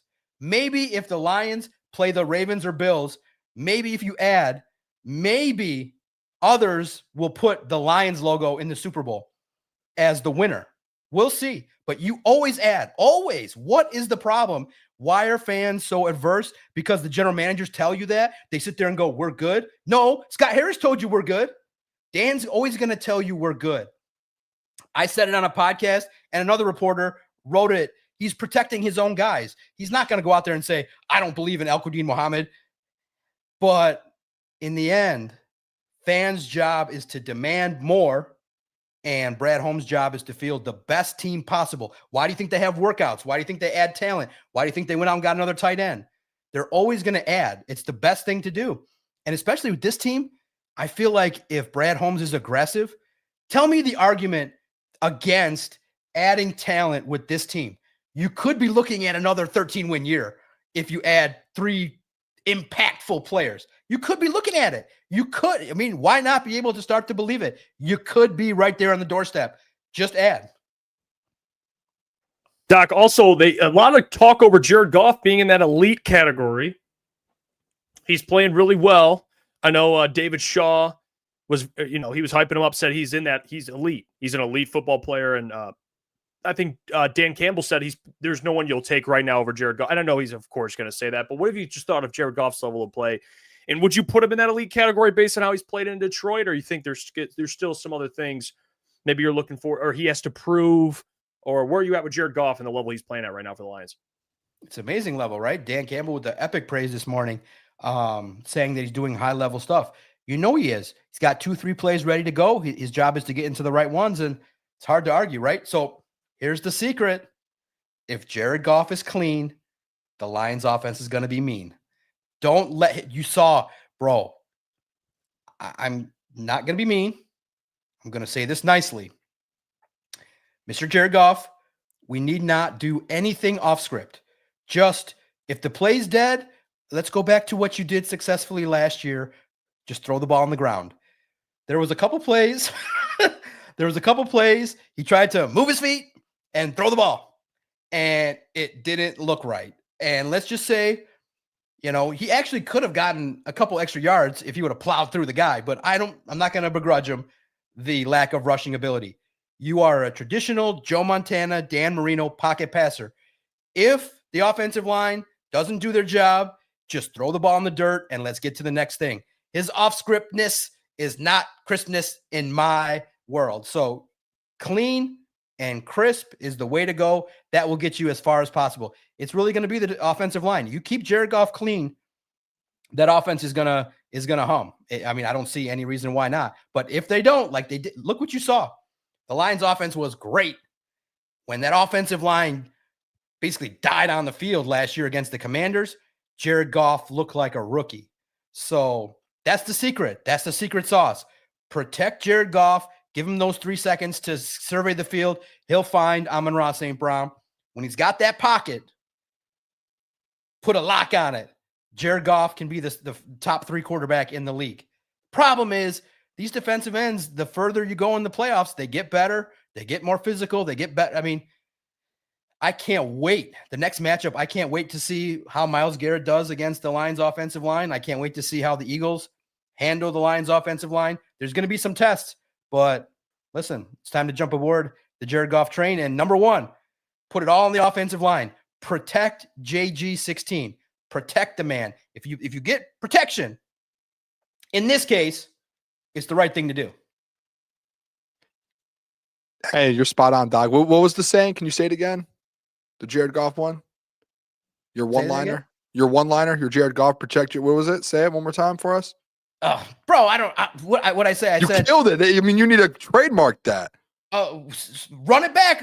Someone clip it and run it back. I don't remember what it was like. I'll find it, Doc. Protect Jared Goff. It was unbelievable, Doc. That might have been one of the greatest one-liners of all time. Put it on a T-shirt. Put it on a T-shirt. We should.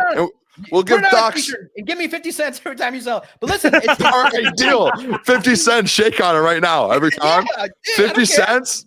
Deal, dude. That's a steal for us. Everyone you sell. Listen, I listen. You have to believe in Jared Goff. You have to support him. The proof's in the pudding. The problem is that I'm a greedy MFer. I'm Middle Eastern. We want it all. We want the pie. We want the whole store. We want the whole franchise. I want Jared Goff. Plus, like, can we just figure out a way, some weird way where Jared Goff lays on a table and we insert some kind of thing where he gets Lamar's legs?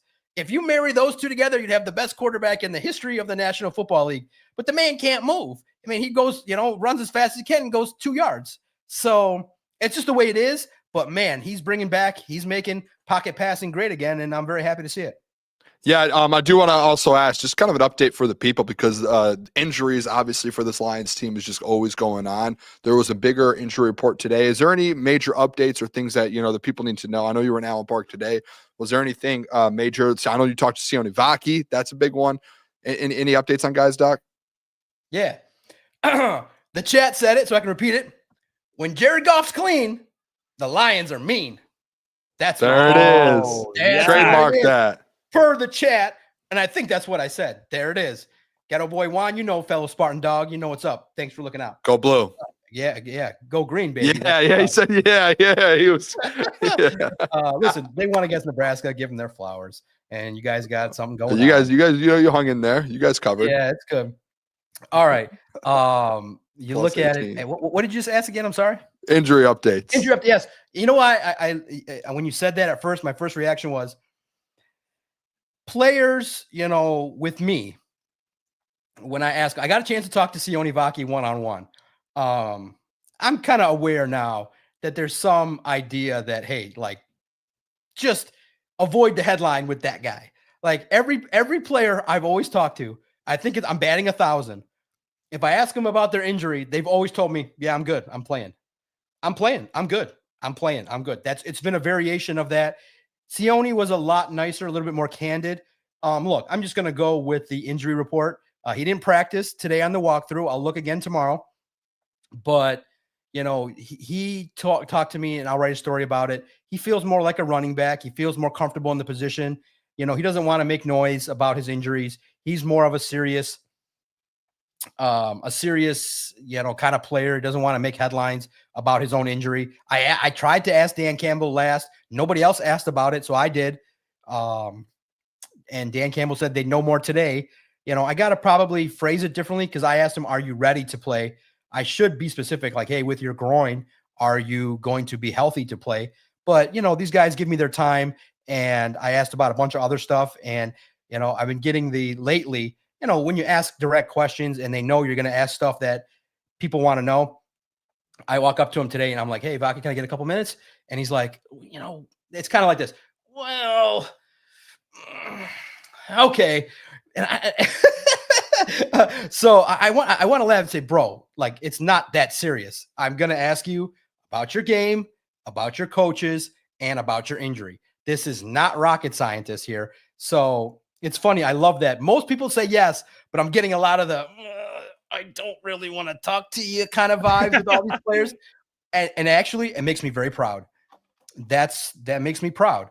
They know that if they talk to me, you're going to get asked some questions. And luckily, for the most part, they overhype whatever's being told to them about me.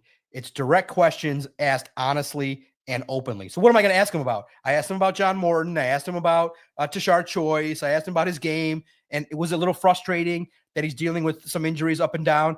And so players don't really want to talk about injuries too much, which is smart, because if he starts opening up about, well, yeah, the groin up, then 2 days later, a running back's going to be working out. So to me, that will not be my forte, is a player trusting me to say, yeah, man, I'm dealing with a bad groin injury. It's going to really suck, and I'm really not going to play this week. They're not going to ever tell me that.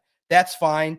I've accepted it. I laugh at it, and I kind of liking it. When I walk in a room, everyone's like, oh, it's not that serious, guys. It's just a reporter asking some direct questions, but I kind of like it. It's a little bit, you get one eye open on the dock. What's he going to ask? But it's unfortunate that he's dealing with a groin injury. It's up and down. I was a little surprised that Craig Reynolds took the shelf because of Sione. I think it's tough that, a guy that contributes. I know that, he's had some stuff going on down, some plays that he'd like to have back in terms of Craig Reynolds, but I think you can trust Craig a little bit more than Sione right now. I hope Sione plays. He's got a higher upside, but unfortunately his injury situation is preventing him from practicing and being on the field. So he was honest, candid, but like I said, he just told me, I'm always ready to play, baby. Yeah, well, Doc, I guess it's a perfect transition to kind of ask you about, by the way, I went to go find your saying here in the background. So appreciate Get Up Boy Juan for doing that. What's your kind of thoughts on this Browns game here? Could you get a sense of potential trap game, or you think this should be a walk in the park? Where are you at with kind of the matchup here with the Browns? Because a lot of people, not obviously in the building, they feel good and they understand what's at stake, that every game isn't going to be an easy one. But I think most people would say short week, facing the Browns, let's just get this thing over with. Let's, just blow the Browns out, take care of them. But the Browns just came off a big win against the Packers. What have you kind of made of this Browns team in that defense with Jim Schwartz? Yeah, look, Jim Schwartz, you got to respect it. He's a guy that is a well-respected defensive coordinator, but I think he can get got. I think the Lions understand that they got to execute, and I don't think they're going to win by 10, but they're going to win. I feel like, it's going to be fun to see Mason Graham and the combination with him working with Myles Garrett. You got to be careful about Garrett.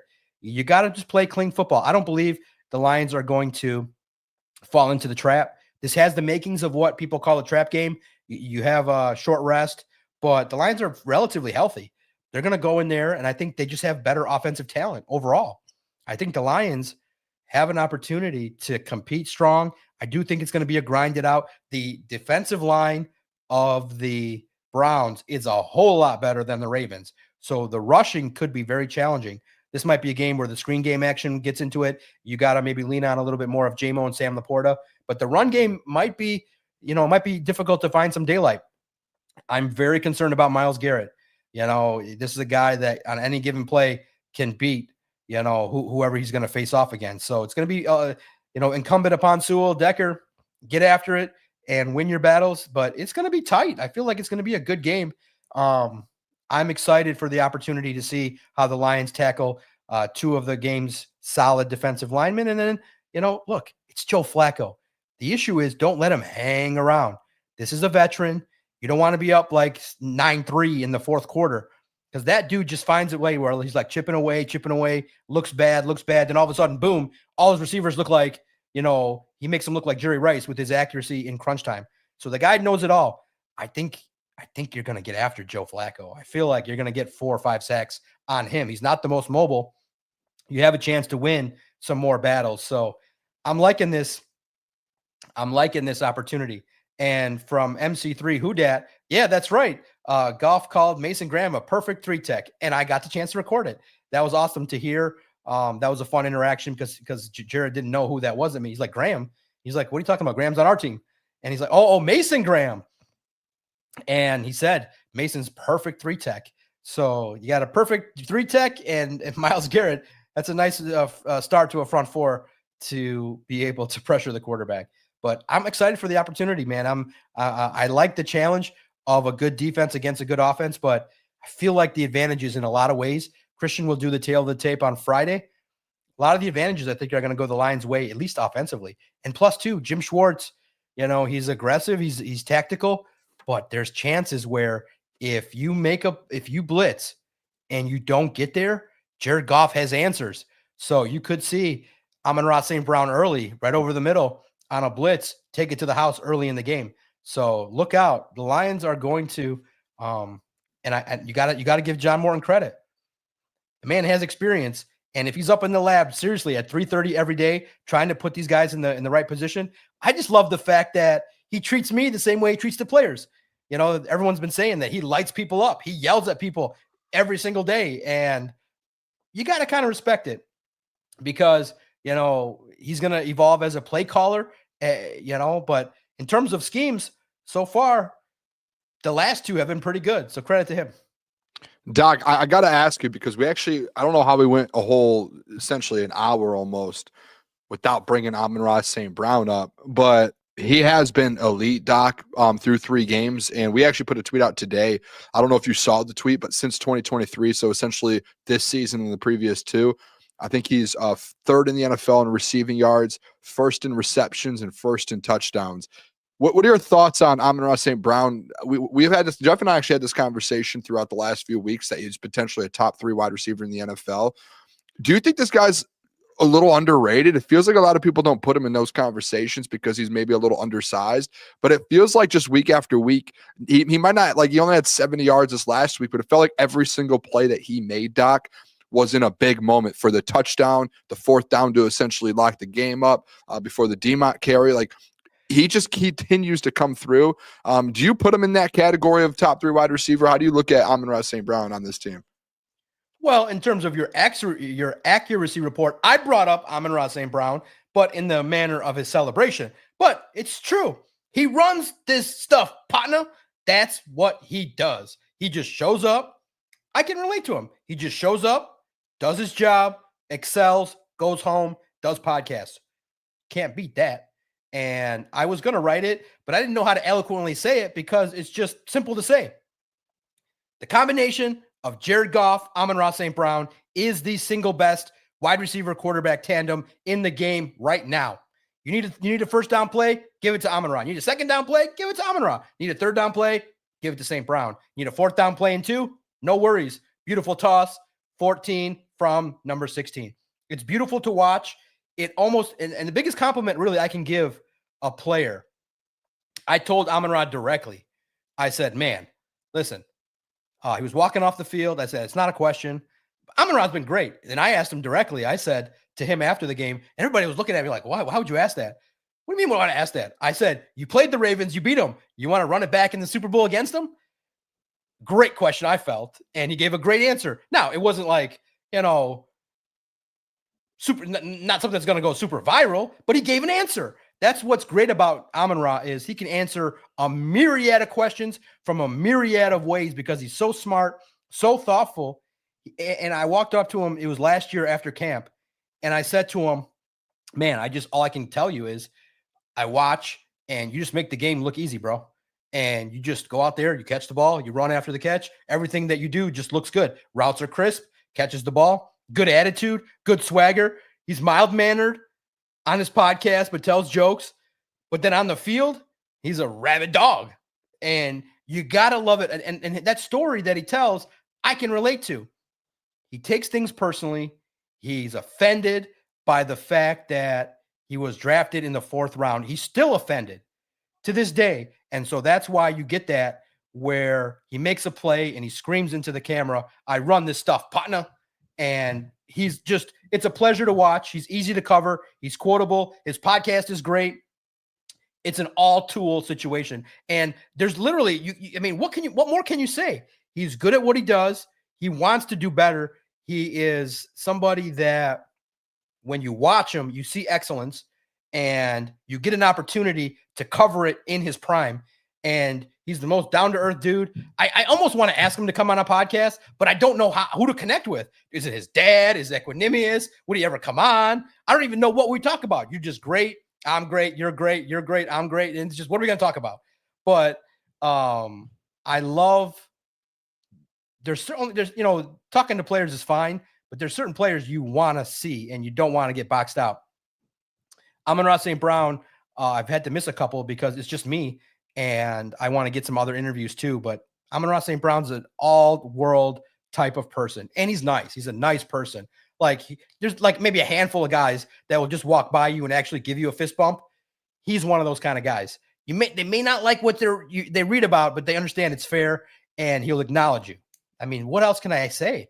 I respect covering him, and probably a good goal for me would be to get Amon-Ra St. Brown on my podcast to talk about his podcast. So I've been running into some, what would I call it? Some ghosting from some other players. I'm working on it, but it's a tough thing, man. It's tough when you call and text and you get these numbers and nobody calls you back. I don't know what else I got to do.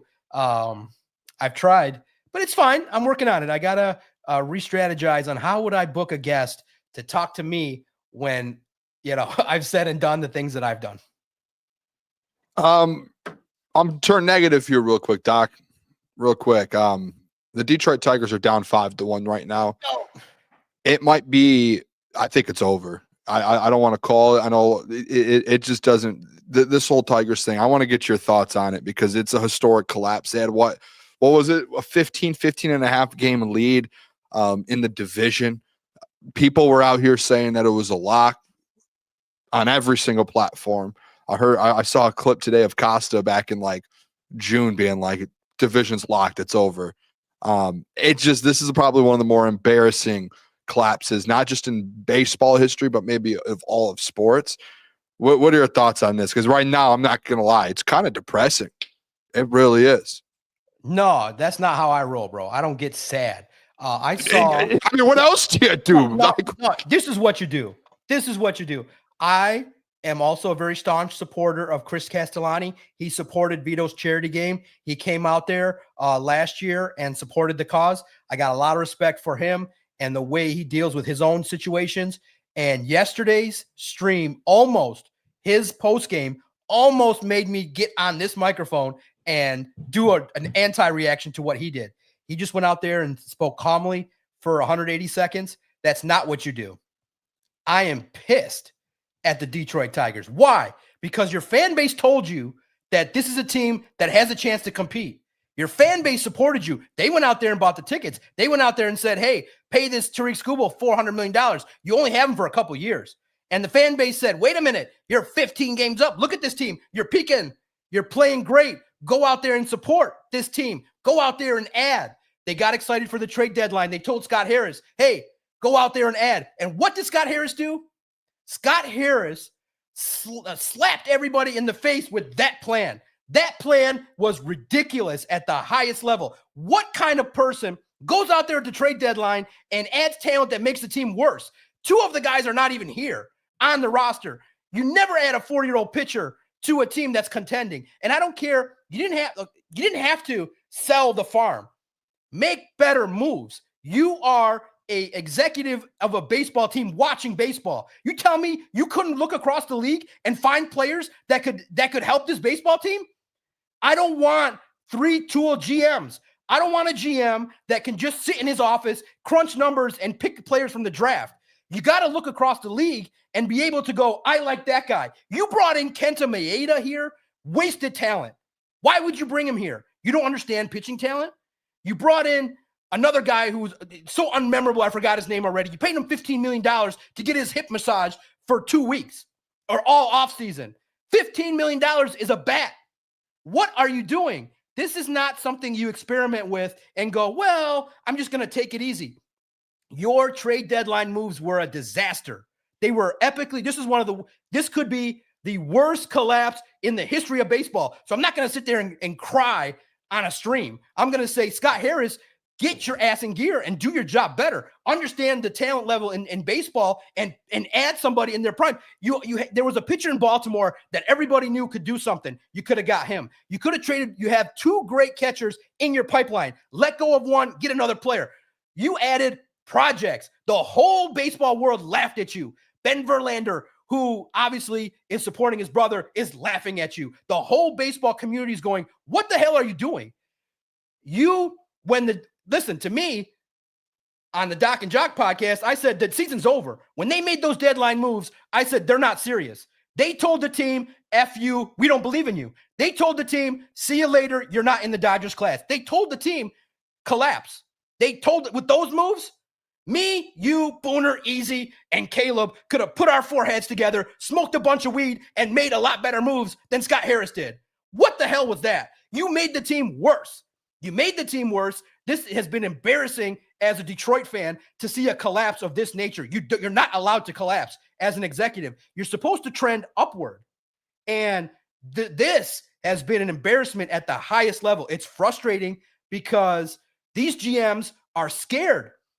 And I know maybe they're tied with their hands behind their back, but you could have made one move. You made Finnegan, great. That's one. You get credit for that. But by and large, the rest of the moves were all terrible. They are horrible.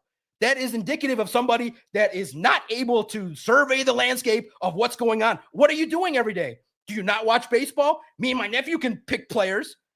You pick the worst of the worst. You pick the cheapest talent. You pick the talent that couldn't do squat to help this baseball team other than embarrass the team when you needed them most. This has been a terrible September. Your fan base is like, what the hell? And they've jumped off the bandwagon because you told everybody at the deadline you weren't serious. Get serious, stop messing around, and don't do that stuff. You're not going to clown Detroit fans. We're not stupid. We're not going to sit here and go, well, this analytical guy told me that I should do this and this and this. You brought in bums, and everybody knew it. And everybody told you that you embarrassed the organization with those trade deadline moves. You didn't have to be, balls to the wall and get 9 players and pay them, $200 million. But you owed this fan base so much more than you gave them. And actually, I'm happy. It's on your record. Hopefully it's the worst collapse so you can get woken up to the fact that that's not how you execute your job when it comes to the trade deadline. That's the worst potential trade deadline maneuvering in the history of baseball. And it's on your record. It's frustrating. I'm not going to cry about it. I'm going to tell Scott Harris, do your job and stop selling this fan base crap and call it caviar. It's bogus. Look at the doc. You know what? I'm not sad anymore. And can I ask you this? Right? No, I just tweeted it out because I'm interested. You can't and if you respect the game of baseball, if you respect the fan base, if you respect the city of Detroit, and if you respect the organization, you have to fire somebody. Like, you can't end this season and be like, everyone's coming back. I don't know who. Maybe you might have a better idea. Obviously, Scott Harris is going to be here next year, and AJ Hint. Someone has to take the bullet in this situation and has to get fired. Like, you have to fire. You can't have an all-time collapse in sports history and just not fire anyone. Like, you had someone has to get held accountable, in my opinion, in this. I don't know who it is. I don't know what you might know a little bit more than me, Doc. So if you have a name or a player or something in mind, I would love to hear it. There you go, Teddy Fresh. I made you money on that rant. There you go. That's how we do this. That's how you react. You don't go and cry. Listen, I credit Chris, but he's doing it every day. He was defeated. That's not the way it should go. Who should be fired? Scott Harris should be fired. I mean, the Kenta Maeda deal alone, and you guys can tell me who the guy is for $15 million. He was telling you, I don't want to play baseball. You wouldn't offer him $15 million. What the hell? You offered him $15 million, and then all of a sudden, boom, his hip. He literally walked out of bed, and his hip fell off. Like, come on, dude. What are you doing out there? The guy told you. I mean, Scott Harris went out there and was getting guys with over 4 ERAs and was trying to sell it like, we're making moves, baby. You're not the smartest guy in the room. We told you that, and stop acting like that. Come on, dude.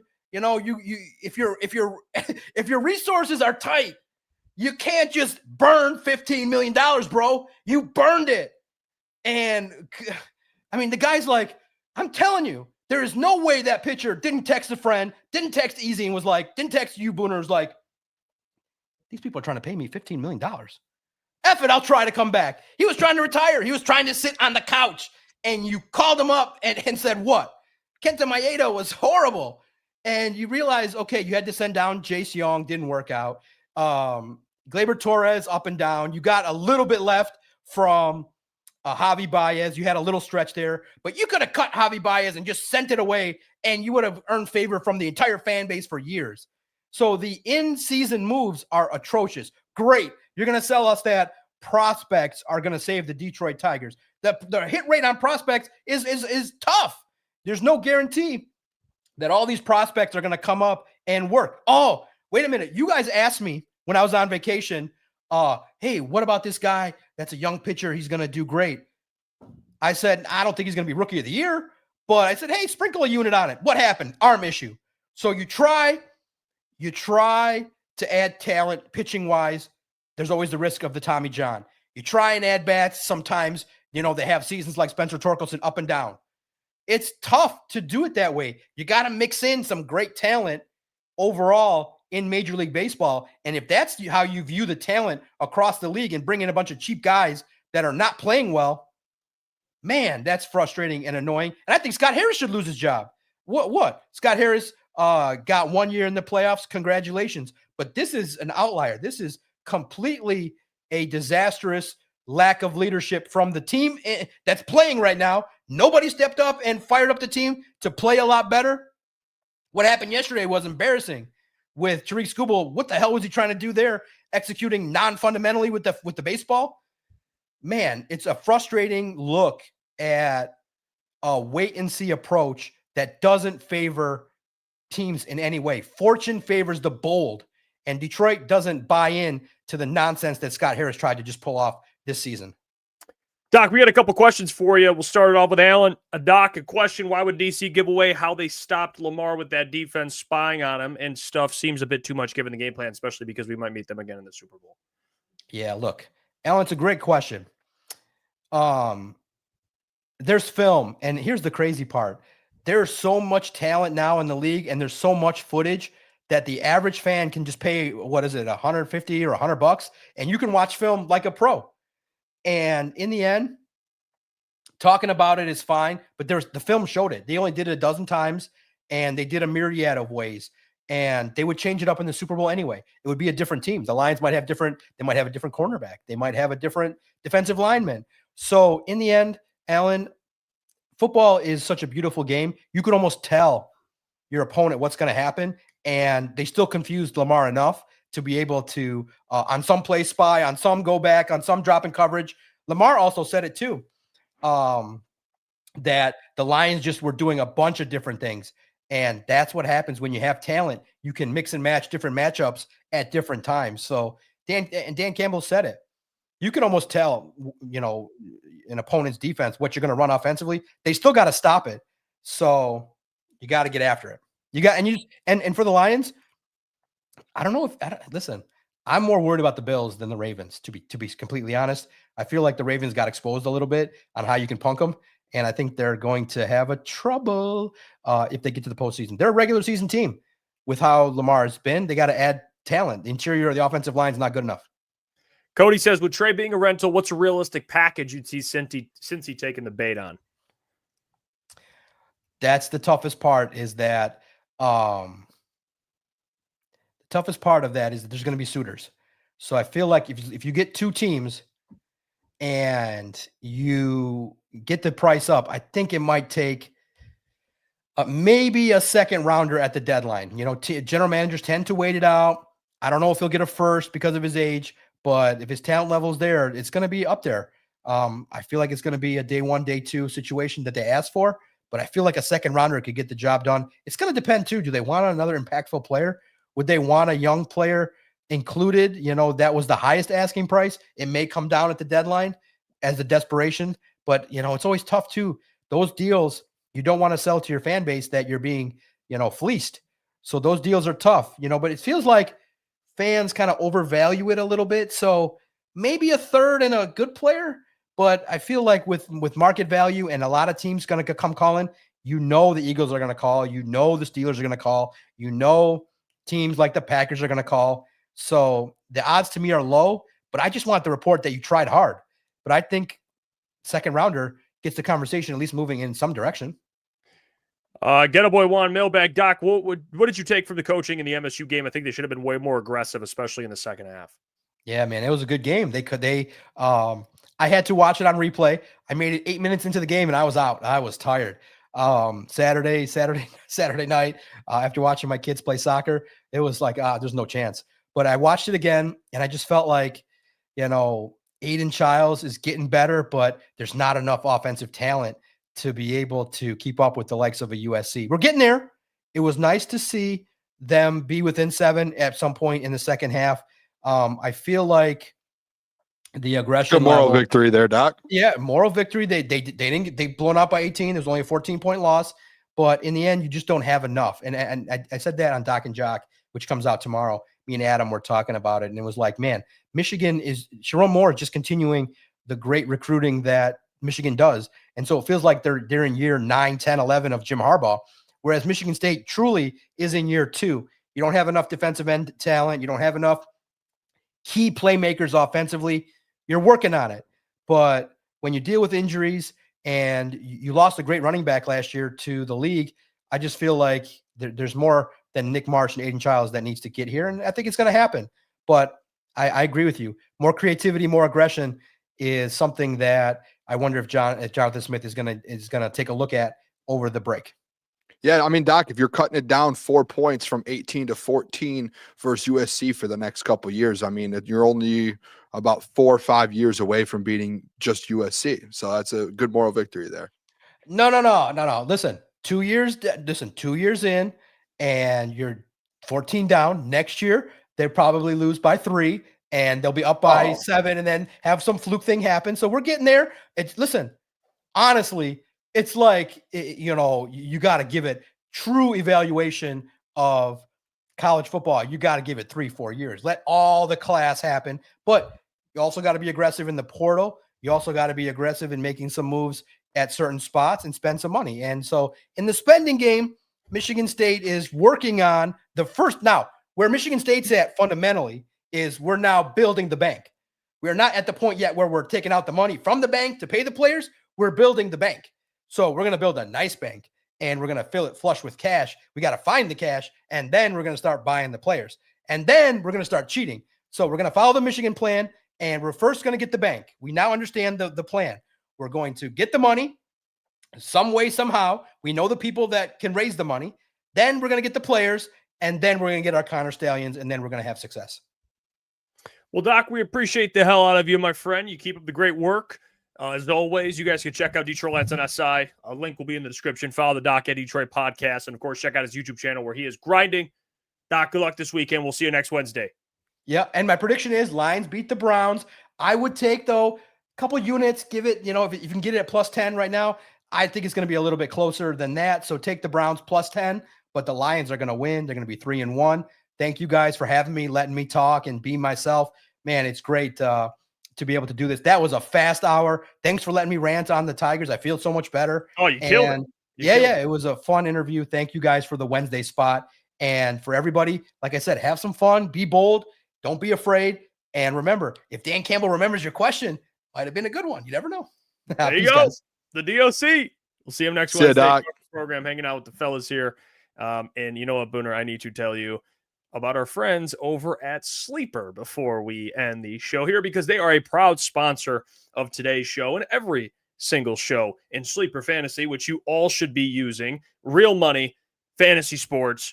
I mean, you're talking about Sleeper picks as well, which I'll get to in a second. Gaming app. That's what Sleeper is. Focused on bringing people together through sports and gaming. It's become one of the fastest organically growing fantasy platforms in the entire world, while still earning some of the highest levels of engagement in the industry per user. Sleeper Picks, on the other hand, which if you have it in your state, you should be using it. It's very simple. All you have to do is choose 2 to 8 of your favorite players from pregame, live, or across different sports. Pick more or less than the predicted stats, and you get on Sleeper up to 1,000x payouts. Share with your friends and get rewarded together. Always gamble responsibly, and don't forget, use the code CT Sports you can get a $100 deposit up to $100. Shout out to them always for sponsoring the show. We got a couple minutes here before we end it. So if you have any questions, any last minute thoughts, please let us know. Doc, by the way, killed that Tigers rant. The Tigers. Yeah, I was thinking about it. I mean, he went off. That might be a good clip. By the way, shout out Teddy Fresh as well. Appreciate the $10. That is big time from you. It is. I just had someone tweet at me too, like quote tweet, and was like, "What do you guys mean historic collapse? Like the Guardians started off that bad, and then they've just made it." Again, like, let me see if I can find this Will Birchfield tweet from last week. It's actually, I'm gonna look for it before we get off here, because I think people need to perspective a little bit with all this, if you show the perspective you're about to give shows it is historic. There's no question about it. You had a 15.5 game lead to win the division. It's not like you were just, I don't know, man. Yeah, what are we doing here? I don't know how that's not people. Let me share this real quick. Can you read it? Can you Yep. see it? I'll read it. Sure. I just didn't know if you could see it. All right. So Will Birchfield, shout out Will too, man. Unbelievable dude. He said a year ago on August 10th, the Tigers had a 0.2% chance of making the playoffs per Fangraphs and defied all the odds, and they end up making the playoffs. This year on August 30th, Jeff, so later in the year, 20 days later in the season, which is even crazier, 20 days later in the season, they had a 0.2% chance of missing the playoffs. And again, they are threatening to defy the odds. It is insane. Like, this is historic. And the crazy thing about it is the fact that back-to-back seasons, you were able to make the playoffs from having a 0.2% chance of doing it, and then it's doing the opposite. It's crazy to me, man. I think it's embarrassing at the end of the day.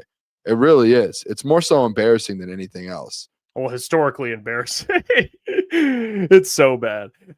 We'll get to mailbag here because we got some questions. Freddie Felt, mailbag. I'll be boots on the ground at Lions Bengals.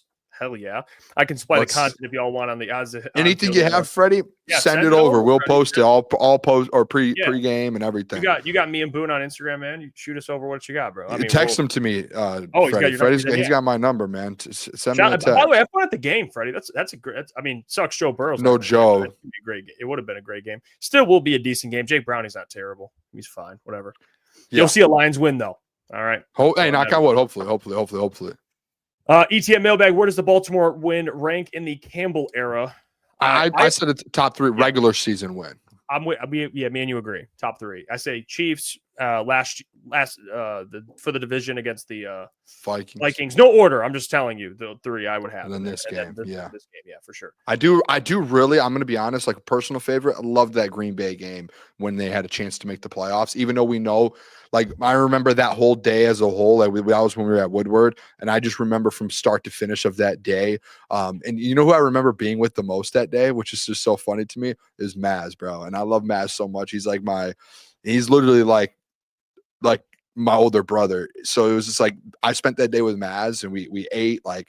And I remember watching that Seahawks game and us thinking we had to go to Sticks after, Jeff, and do the watch party, and watching that game with Maz during the pregame show. And it was one of the most heartbreaking things. And then I felt like I was on the Lions team where it was like, forget about the Seahawks. Let's beat the Packers. And then we went and beat Aaron Rodgers his last game ever in Green Bay. That's what an all-time Dan Campbell win for me. Because they were like, we knew going into the game we were done. And they still like, we're gonna get the Packers out. I love that stuff. Yeah, shout out Uncle Maz, man. By the way, Hunt, Taco Bell. Oh, yeah. What's the something new for you? I don't know what you have already tried. my go-to at Taco Bell. People might hate it or love it. I don't care. I love chalupas, dude. Chalupas are elite. They're Yeah. elite. I just go with the Crunchwrap Supreme. I've got I love the chalupas. You know, throw in there the soft taco supreme. Love that. You know what I used to love? They don't have anymore, Jeff. The potato grillers. They don't have potato grillers anymore. Mhm. Those used to be so good. No, I haven't eaten. Me and you have kind of been on a kick. We haven't been eating any like fast food. I had last week for my birthday. I had McDonald's breakfast, and then I also had a Big Mac a different day. But I can't talk about Taco Bell because I miss it. So I haven't had it. I haven't had it in a while. Actually, I haven't had it in probably 6 months because I actually got food poisoning from Taco Bell about 6 months ago. Oh, did you? Yeah, and I haven't had it since. I just haven't gone back. But Yeah, the only fast food I've had is McDonald's in the last Crunchwrap Supreme, months. the best, man. You know, dude, you grab the Crunchwrap Supreme, dude. You just dump that Taco Bell hot sauce all over it, dude. Go and so just good. take care of business, man. Shout out to Tim. Growing up, I remember growing up when we would go to Taco Bell, we would just go, and you know how like when you're growing up, sometimes your parents just order your food for you. My mom would just order when I was like in like middle school or something, just a 5-layer burrito. Oh, she would get like 1 or 2 5-layer burritos, and growing up they were like $1.50, and it was just like they were like on the dollar menu, and she would just get a bunch of them, and we would just have 5-layer burritos. I can't do it, man. I'm sweating now because I want Taco Bell. Oh, all right. And Freddie said, I have a corporate Taco Bell down the street. They make all the OG stuff like chili cheese burritos, the double decker tacos. Cheese we should make a trip down to Indy. Well, we go to Indy every year. Freddie, when we come to Indy, because this year for the combine, usually we go for like 3 or 4 days. We're actually planning on going for the whole week this year, like from Tuesday until Sunday.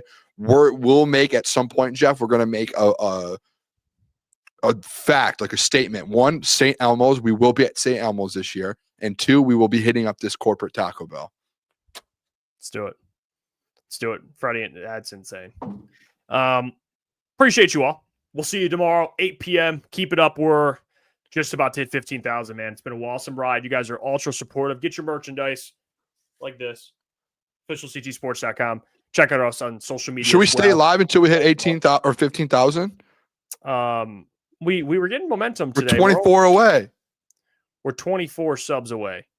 Can we get 24 people? Can everyone hit 24 people up in their lives and just say subscribe? Get 24 alts. Can anyone in the chat? There's 160 people watching. If you're not subscribed. We need 24. Jeff, I know you want to go. I know you probably are like going to bed. I got to get up at 5:30 in the morning. Yeah, well, I was checking during the show, and we grew 3. So now we're literally 24 away. Yeah, I think, yeah, sure. We're 24 away. How else can we get 24 in the next 5 minutes? It's going to organically just smack tomorrow. I know it will. Yeah, but we did say we would do a live stream to hit 15K, and we're 24 away. This is a predicament. No, not really. I mean, we can just, what do you want to do? Just we're 23 away now. We're 23 away. Jeff's about to make like a bunch of What do we do? Hey, everyone right now, 156 people. There's got to be some people who are watching us that aren't subbed. And then everyone reach out. Yeah, we gotta be able to hit 15K tonight, man.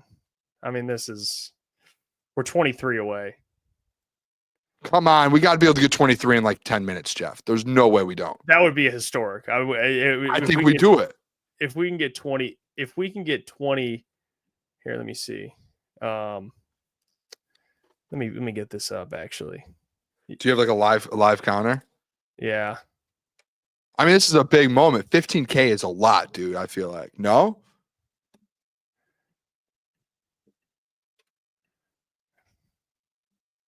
This is literally. Come on. Come we- on. I wonder if I have any other YouTube accounts that I just don't sub. Let me see. 15,000.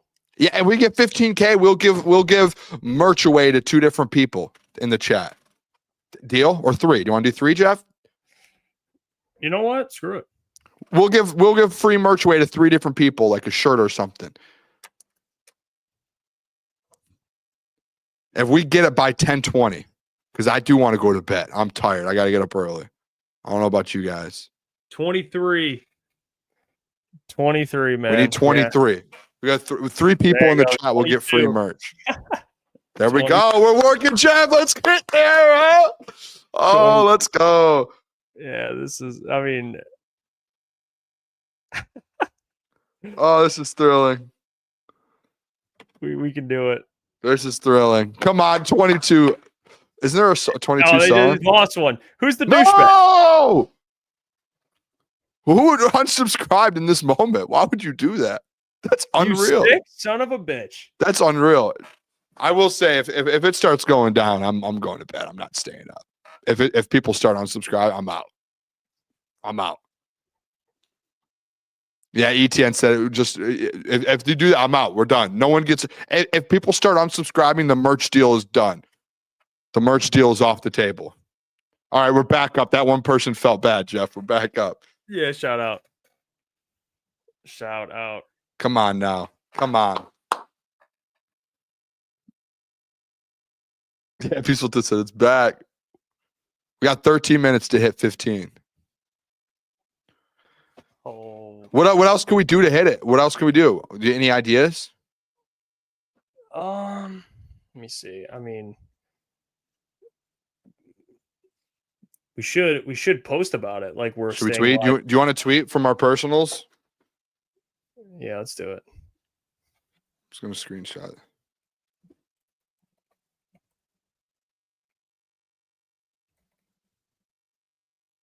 Yeah, we got to. I mean, we're a 22. What is it? 22 away. 21 away. 21 away. I mean, Oh, we're going up. We're 19 away, Jeff.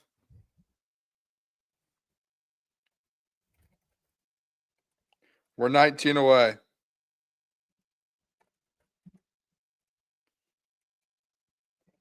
here we go.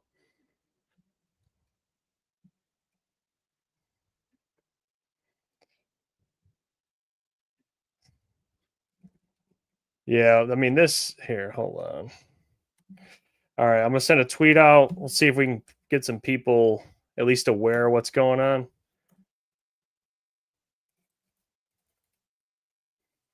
And let me see. Oh my gosh.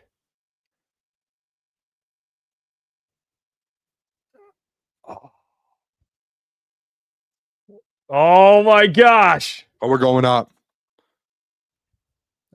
Hold on a second. Hold on a second. Yep. All right. I just want to. Hey, listen. I just want to get this link out here so we can get some more. Yeah, I'm people. tweeting as well. Oh, we're 11 away. We might not even have to tweet it out. We're 11 away. Come on. Come on. Oh, come on. We're 10 away. We might not even need to tweet it out. We might just hit it. I'll give it one more minute before I tweet it out. I'll tweet it out anyways. Come on. 10 away. This is big, Jeff. This is massive. Is there a way we can get some confetti on the screen? Right. Is there a confetti thing on the screen we can do? I don't know if that's even possible, but how sick would that be? How sick would that be? Hey, it's like New Year's Eve. It's like the countdown. Oh no, come on. Hey. Come on. I mean, oh gosh, it's getting nuts. Can I play? Hey, Common Sense said he gave us 7 subs from his other Google accounts. Shout out Common Sense, man. appreciate you for that, my friend. That is. Oh, wait, hold on. Caleb's joining. Caleb is joining. Phil, appreciate the $5. We appreciate you so much, Phil. Thank you for that. Still got the guitar Phil sent us, by the way. Sweet guitar. I mean, look at this thing. I mean, I'm gonna have to play a song with this thing, Phil. I'm trying to find a video of like New York when the ball drops, when the confetti comes out and they start playing the da da da da da. I can't find it though. I want to play it when we hit 50. Oh, Kryptonic, appreciate it. He's getting. I mean, you get your girls. Shout out Kryptonic's girl, man. Shout out Kryptonic. Let's go. Oh, we're 7 away. Oh my gosh, this is incredible. Come on, 15. I had the time of my life. Great song. And I never felt this way before. And I swear. I mean, Come on, we're right there. Come on now. Phil said OG crunch timers. Yeah, we will pick 3 random people. I don't know how we're going to pick the people, Jeff. We got to figure that out. That's actually something we need to. I don't know. Do we do a wheel? But there's 133 people watching, so we can't put 133 people on the wheel. Oh, we can do a trivia. We'll do 3 trivia questions. When Caleb gets in here, we'll have Caleb do 3 trivia questions. Sounds good. I mean, the keys to wisdom. Not nice, dude. Come on. Not nice. 4 away. Come on, baby. Woo! Oh. 2 away. This is thrilling. 1 away. Oh! Uh-oh. Who's going to be 15,000? Who's going to be 15,000? Who's going to be 15? Who's going to do it? Come on. Come on. Who's going to do it? Don't. Come on. Someone, get your mom, get your dad, get your cousin. All right, get your damn, your boyfriend, your girlfriend. I don't give a shit what it is. Get it. Yes. Yeah. Let's go. Come on. Yeah. Bang. For free merch. Not for everyone, for 3 people. Let's go, man. Hell Oh. yes, man. Appreciate you guys, man. That is big time. I mean, shit. I don't know what. That is fucking awesome. Let's go. Let's fucking go, man. 15,000 people. 15,000 or, a couple of bot accounts in there, but still 14,995. Including 5 alts. How about that? I mean, respect to everyone who did that for us. That's unbelievable. That's what you call teamwork. Peaceful Tim, shout out your girlfriend. Shout out Peaceful Tim. Yay, you know what? My heart's racing right now. 15,000 is just, it feels huge. Don't you dare unsubscribe, by the way. Feels big. Feels big. We got Caleb in here. Caleb. We got the crew in. We've done it. That's huge. 15K, baby. Wow. They said we couldn't do it, but we did. They said, hey, Jeff, what did they say? They said, hey, split a couple $100, boys. But look at us. Huh? Split 15K. Yay. Oh, that is all. That's a wow. No, hey, let's take the $100 that we're splitting, boys. Let's give out some free merch to the people. Caleb, give a trivia question out there. First person to answer gets the first merch. 3 people getting merch, man. 3 people getting merch. We'll do three questions. Once the winners are announced, Trivia question? DM us and then just send your address, size. We'll give out FTP shirts. We'll give out FTP shirts. Fuck the Packer shirts, man. All right, let's give it out. So yeah, once you get the question right, of course, whoever answers it correctly first. By the way, Tim, appreciate you giving away a Crunch Time membership as well. Very I have a good one. before we give away the t-shirt, very blessed. I love you boys. Love the chat. Love you You guys. guys have been supporting us since day one. We've been doing this for probably about 17 months, and we're at 15,000 subscribers. That's a crazy pace, and it's thanks to all of you that watch us daily. So much love to all of you, man. I have a trivia question here. This is like a crunch time trivia question. You guys ready? Let's hear it, Boone. First person to answer it in the chat, we all agree on it, and then message us. We'll get you it tomorrow. What is Booner's real name? Let's see who gets it. This is a big one. Oh, nothing's coming They got in. nothing. They got nothing. Nothing's coming in. Oh, No, not Matt, not Booner, not Boner. Someone has to know it, right?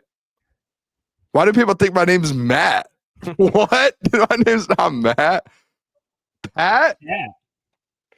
It's actually crazy that they have. Right. I mean, If no one gets it, we'll do a different question because I like the fact that just they might not know my name. I kind of mess with that. David, Mark. We'll give like one more minute of guesses. I don't know if we're being trolled or people actually don't know my name. This is actually stunning. All right. Caleb, do you have a trivia question? We'll cut that one off. We just won't give my name out.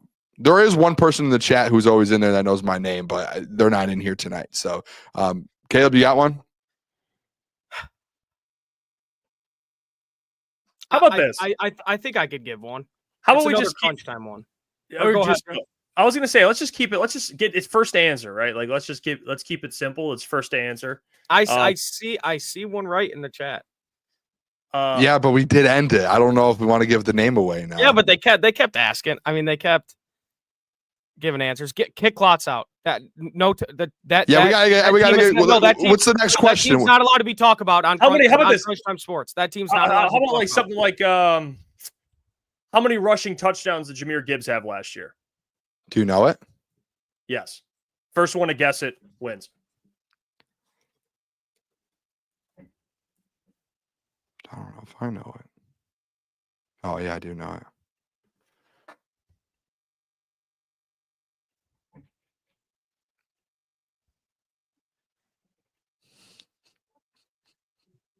No one's guessed it yet. Rushing touchdowns. All right, Michael Michael Daly. 16. He got it right. I got to, by the way, too. I got to give Ator the one. We have two winners. good. Ator, reach out to us. You won the first one. Yep. Yep. So Ator, Michael Daly, he won the second one. And then the third one. I got this. Go away, fire away. How many career passing yards does Matthew Stafford have? It's like first to Google. Yeah. First to Google. How many career Because I'm passing Googling it. Stafford have? I'm Googling it too. So we got Michael. Let me write this stuff down just so and you guys got to reach out to us. Social media. Oh, actually, hey, cut that question. How many career receiving? How many? I can't do that. I want to do Dan Campbell. Dan Campbell. I can do what I want. I just got it right. We got 15,000 as a. I want to cut it out because no one's got it right yet. How many career receiving yards has Dan Campbell had in his career? That's the beauty of our show. Hopefully, no one got that right. No one did. I made sure before I switched it. All right. Dan Campbell receiving yards.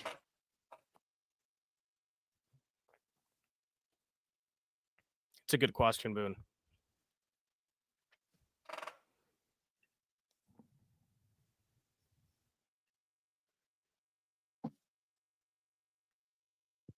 I mean, people can just use Google. I mean, no one's watching. I mean, you can cheat. Oh, there it is. Common sense. Common sense got it. 934. There you go. Bang. All right. We got Michael Daly, a tour, and Common Sense. 3 winners for tonight. DM us on any of the social media platforms above. I mean, I guess you got to kind of prove it's you. I don't know how you do that, but we have to trust it's you.